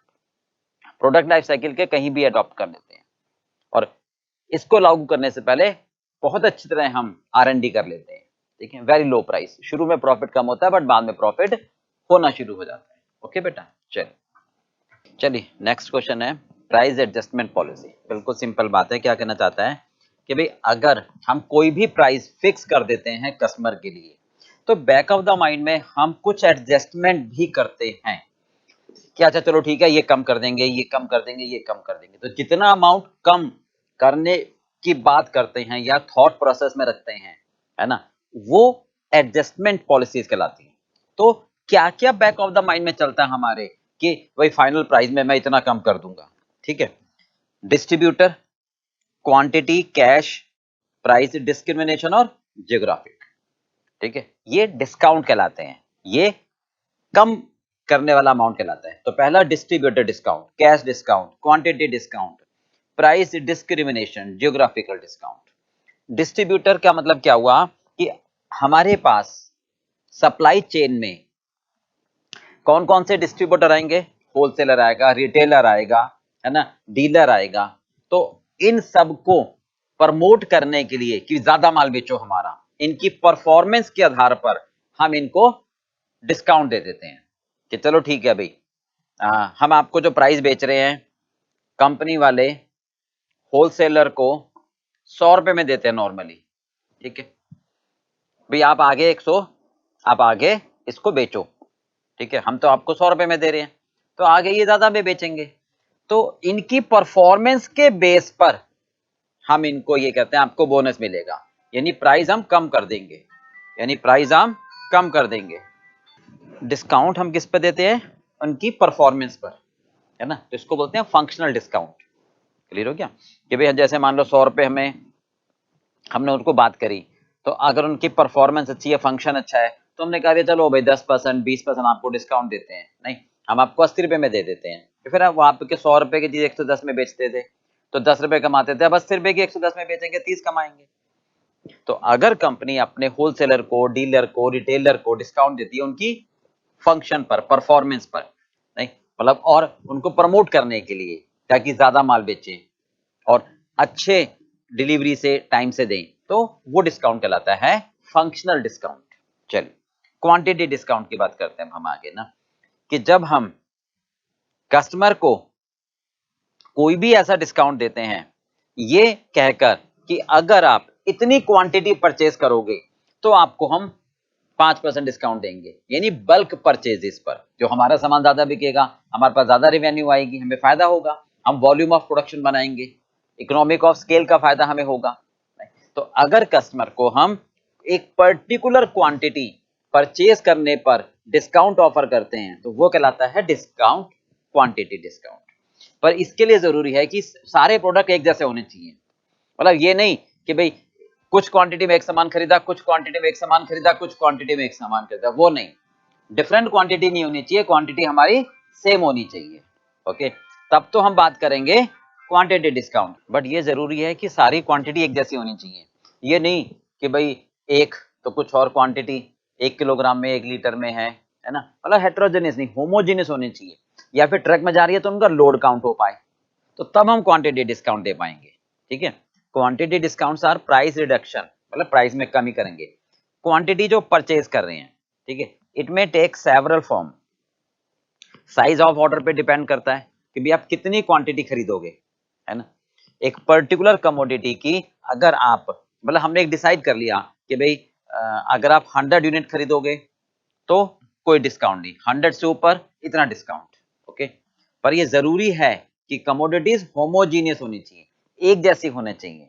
ठीक है, यानी मैं उनको जब ट्रक पे लोड करूं तो काउंट कर सकूं कि 2 किलो, 10 किलो, 100 किलो, ऐसे 50 लीटर, 100 लीटर, है ना। ये मेथड एप्लीकेबल नहीं होता अगर हेट्रोजीनियस कमोडिटी है, मतलब 1 किलोग्राम एक दूसरा लीटर, तो सर मुश्किल हो जाएगा फिजिकल यूनिट में काउंट करना। ठीक है, हाँ जी, ये मार्केटिंग के लिए हमारे लिए एक अच्छा सौदा है। तो क्वांटिटी डिस्काउंट क्लियर हो गया कि अगर हम कस्टमर को ये कहते हैं कि आप एक निश्चित मात्रा से ज्यादा खरीदोगे तो हम आपको इतना डिस्काउंट देंगे, बशर्ते वो क्वांटिटी एक जैसी होनी चाहिए। ये नहीं कि आप ये सामान खरीदो, ये भी सामान खरीदो, मतलब अलग अलग क्वांटिटी पर नहीं, सेम क्वांटिटी पर। इससे मैन्युफैक्चरर को ये फायदा होता है, सेलर को, कि जब परचेजर ज्यादा खरीदेगा तो हम भी ज्यादा बनाएंगे। नहीं, जब हम भी ज्यादा बनाएंगे तो फिर हमें भी इकोनॉमिक ऑफ स्केल का फायदा मिलेगा। ये है कैश डिस्काउंट। सिंपल सी बात है, कैश डिस्काउंट का मतलब हुआ कि जब हमें ये लगे ना कि और हमारे ना बैड डेट्स ज्यादा होते हैं, है ना, कि लोग उधार ले जाते हैं और पैसे मार जाते हैं, तो उसको ओवरकम करने के लिए, उससे बचने के लिए हम क्या कहते हैं, प्रमोट करते हैं, भाई अगर आप पैसा कैश दे दोगे ना तो मुझे 2% कम दे देना, चलेगा। नहीं, फिर आप पैसा तो सिक्योर हो जाएगा, बस 100 रुपए में 98 रुपए आ गए, 2 रुपए का डिस्काउंट भी चला गया तो कोई बात नहीं, 98 तो सिक्योर हो गए। तो ज्यादातर कैश डिस्काउंट उस कंपनी में पॉलिसी बनाई जाती है जहां पर बैड डेट्स होने की संभावनाएं ज्यादा होती हैं। ठीक है, राइट, कि अगर आप हमें कैश पेमेंट कर दोगे तो, क्योंकि देखो पैसा आएगा, आप वर्किंग साइकिल में लगा दोगे, आप उतना कमा लोगे। अब भाई हमने कस्टमर को क्या दिया कि अगर 100 रुपए का माल बेच खरीद रहे हो और 100 रुपए तुरंत पैसे दे दोगे तो मैं आपको 2 रुपए का डिस्काउंट दे दूंगा। तो मेरे पास तो 98 रुपए नकद आ गए तुरंत ही, बनिस्पत इसके कि वो 1 हफ्ते के बाद देता। मुझे क्या फायदा होगा, एक तो मेरी अमाउंट सिक्योर हो गई और फिर मैं इससे तुरंत रॉ मेटेरियल खरीद लूंगा, मेरी वर्किंग साइकिल बढ़ जाएगी जल्दी। वर्किंग साइकिल समझते हैं ना, मैं जल्दी मेटल खरीदूंगा, जल्दी लेबर लगाऊंगा, जल्दी प्रोडक्ट बनाऊंगा, जल्दी बेचूंगा, फिर पैसे आएंगे, तो मेरा सर्कल जल्दी घूमेगा। ठीक है भाई, तो ये percentage of cash discount high होता है कब, जब हमारा क्रेडिट रिस्क हाई होता है। ठीक है, अगर बायर क्रेडिट पे खरीदना चाहता है देन ही हैज टू पे हायर प्राइस, क्योंकि कैश डिस्काउंट उसको नहीं मिलता। बिल्कुल ठीक है, हाँ जी, 3 बातें समझ में आ गई। पहला क्या था डीलर का, कि हम डीलर को डिस्काउंट देते हैं कि भी तुम अच्छा परफॉर्म करो, जब तुम अच्छा परफॉर्म करोगे तो हम आपको डिस्काउंट दे देंगे। डील किसको, डीलर को, होलसेलर को, रिटेलर को, तो उसको फंक्शनल डिस्काउंट भी कहते हैं। ठीक है, क्वांटिटी डिस्काउंट, जब हम कस्टमर को कहते हैं कि आप निश्चित मात्रा से ज्यादा में खरीदोगे तो हम आपको इतना डिस्काउंट देंगे। इससे क्या होता है, हमारी सेल बढ़ती है, हमें भी इकोनॉमिक ऑफ स्केल का फायदा मिलता है। पर ये तब होगा जब होमोजीनियस प्रोडक्ट होंगे एक जैसे, या ट्रक लोड उनका इक्वल होगा, मतलब हम लोड काउंट कर पाएंगे कि 1000 लीटर जा रहा है, 2000 लीटर जा रहा है, 500 किलोग्राम जा रहा है, ऐसे। ठीक है, कैश डिस्काउंट, जब कंपनी को लगता है कि भाई उनका बैड डेट्स होने वाला है या बैड डेट्स ज्यादा होता है, तो उसको अवॉइड करने के लिए वो कहते हैं, मोटिवेट करने के लिए, यार आप मुझे कैश पेमेंट कर दोगे तो मैं आपको इतने % डिस्काउंट दे दूंगा। उससे मुझे पैसा जल्दी आ जाता है, सिक्योर हो जाता हूं, और मैं अपने वर्किंग साइकिल को रिपीट करने में सहायता मिलती है मुझे। प्राइस डिस्क्रिमिनेशन का मतलब होता है कि भेदभाव, एक ही प्रोडक्ट के अलग अलग प्राइस चार्ज करना, राइट में, तो वो डिस्काउंट ही तो हो गया। मतलब charging different price of the same commodity is allowable subject to, क्या होगा, पहला टाइम डिफरेंस, जैसे सिनेमा की टिकट है, आप फ्रंट की प्राइस कम होती है, बालकनी की ज्यादा होती है ना। सेटिस्फैक्शन लेवल हो गया ना बेसिकली। एयरलाइंस की टिकट है ना, एयरलाइंस वाले कहते हैं कि अगर आप पहले से टिकट बुक करा लोगे तो आपको इतना डिस्काउंट मिलेगा, जिस दिन फ्लाइट जानी है उसके क्लोजर में कराओगे तो ज्यादा पैसे लेंगे। तो मतलब दोनों पैसेंजर तो सेम ही फ्लाइट पर जा रहे हैं ना, दोनों पैसेंजर तो सेम ही फ्लाइट पर जा रहे हैं, पर जिसने पहले टिकट बुक कराई उसको डिस्काउंट मिल गया, जिसने बाद में टिकट बुक कराई उसको डिस्काउंट नहीं मिला, तो प्राइस डिफरेंट हो गए, है ना। किस वजह से, टाइमिंग की वजह से। और सीजनल भी, कि भाई ऑफ सीजन में प्राइस कम होते हैं, सीजन में प्राइस ज्यादा हो जाते हैं प्रोडक्ट के। ठीक बात है।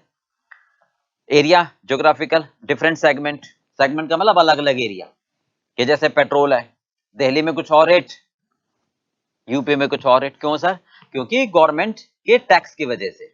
कार, कोई भी प्रोडक्ट है, व्हीकल्स हैं, कार है, पेट्रोल है, अलग अलग ज्योग्राफिकल, अलग अलग सेगमेंट में अलग अलग रेट हो जाता है due to tax imposition by the government.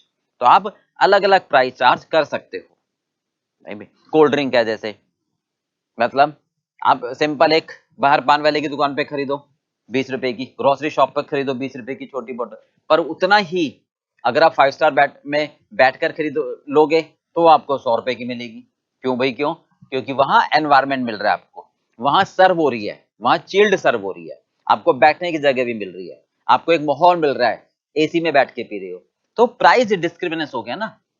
Are you getting, तो यानी टू different, मतलब we can charge different price of the same commodity if the conditions are satisfied। geographical area हो, satisfaction अलग हो, टाइमिंग अलग हो, ठीक है, satisfaction डिफरेंट हो। geographical pricing मतलब सेम, हाँ जी, geographical pricing क्या मतलब, शिपिंग कॉस्ट, मतलब खर्चे, कौन कौन से, डिफरेंट स्टेट, डिफरेंट कंट्री, ठीक है, डिफरेंट पैकिंग, राइट भाई, डिफरेंट फ्रेट। ध्यान से सुनना, अगर खर्चा होता है फ्रेट का, कार्टेज एंड फ्रेट, या तो सारा सेलर चार्ज करे या सारा बायर चार्ज, बायर साइन करे, या दोनों शेयर कर लें आपस में, तो प्राइस डिफरेंट हो जाएगी। ठीक है, पैकिंग का खर्चा हम बियर करें, क्योंकि कंट्री अलग होती है कई बार, भाई आप विद इन द स्टेट दे रहे हो तो आप सिंगल पैकिंग, है ना, आप अगर दूसरे स्टेट में दे रहे हो तो डबल पैकिंग, आप कंट्री से बाहर दे रहे हो तो और ज्यादा पैकिंग विद ऑल प्रिकॉशंस, तो क्या होगा, खर्चा बढ़ जाएगा। तो इसका मतलब ज्योग्राफिकल प्राइसिंग की वजह से आप प्राइस डिफरेंट कर देते हो। ओके, तो दीज आर द स्ट्रेटेजीज। ठीक है, हो गया क्लियर। तो सबसे पहले क्या हुआ आपका, फंक्शनल, मतलब डिस्ट्रीब्यूटर, यानी आप डिस्ट्रीब्यूटर को डिस्काउंट देते हो उनके फंक्शन के हिसाब से, तो फंक्शनल डिस्काउंट होता है। डिस्ट्रीब्यूटर हो गया, होलसेलर हो गया, रिटेलर हो गया। ठीक है, दूसरा क्वांटिटी डिस्काउंट, अगर कोई कस्टमर एक निश्चित क्वांटिटी से ज्यादा सामान खरीदता है तो हम उसको डिस्काउंट देते हैं ताकि वो हमसे ज्यादा सामान खरीदे, उसमें मोटिवेट, उससे क्या फायदा होगा, हम भी ज्यादा बना के बेचेंगे, हमें भी इकोनॉमिक ऑफ स्केल का फायदा मिलेगा, बशर्ते वो होमोजीनियस प्रोडक्ट हो, एक जैसे प्रोडक्ट हो, यानी हेट्रोजीनियस ना हो, यानी वर्क लोड, ट्रक का लोड उनका मेजर किया जा सके। कैश डिस्काउंट, जब कंपनी को लगता है योर बैड डेट्स तो बहुत ज्यादा हो जाते हैं, तो भैया पैसा मारा जाए, इससे बढ़िया 2 रुपए कम ले लो, नकद ले लो, नकद नारायण ज्यादा बढ़िया है, इससे हमें पैसा भी सुरक्षित हो जाएगा और हम अपने वर्किंग साइकिल को भी बढ़ा पाएंगे। ठीक है। डिस्क्रिमिनेशन मतलब सेम कमोडिटी के अलग अलग प्राइस चार्ज करना। ठीक है। टाइमिंग की वजह से कि जैसे एयरलाइंस है, अगर वो कहते हैं कि जिस दिन की फ्लाइट है उससे 2 महीने पहले बुक कराओगे टिकट तो आपको इतना डिस्काउंट मिलेगा, सेम डे या 1 या 2 दिन पहले बुक कराओगे तो वो डिस्काउंट नहीं मिलेगा। ठीक है। टाइमिंग डिफरेंस और सीजन ऑफ सीजन में प्रोडक्ट महंगा हो जाता है, ऑफ सीजन में कम हो जाता है, जैसे एसी रेफ्रिजरेटर वगैरह हो गए, है ना। तो ये डिस्काउंट हम किस वजह से दे रहे हैं, टाइमिंग की वजह से। ठीक बात है। सर्विसेज, जैसे कोल्ड ड्रिंक है, आप सिंपल नॉर्मल शॉप में खरीदोगे तो 20 रुपए की, वही 5 स्टार में लोगे तो 100 रुपए की, 150 रुपए की, 200 रुपए की, क्योंकि वहां कंडीशंस भी दी जाती हैं। मतलब आप एसी में बैठ के ले रहे हो, आपको चिल्ड सर्व हो रही है ना, तो प्राइस डिफरेंट हो जाएगा। राइट। सिनेमा हॉल में आगे के टिकट के कम पैसे, बालकनी के ज्यादा, सेटिस्फैक्शन की वजह से। एरिया भी हो सकता है डिफरेंट हो, पेट्रोल हुआ, डीजल हुआ, कार हुई, और तो गवर्नमेंट के टैक्स रेट अलग अलग होते हैं, इस वजह से प्राइस भी डिफरेंट हो जाएगी। ज्योग्राफिकल एरिया, तो एरिया अगर अलग अलग होगा तो हम पैकिंग भी अलग करेंगे, कार्टेज भी अलग होगी हमारी, तो या तो कांटे सारा बायर बियर करेगा या सेलर, या दोनों शेयरिंग करेंगे।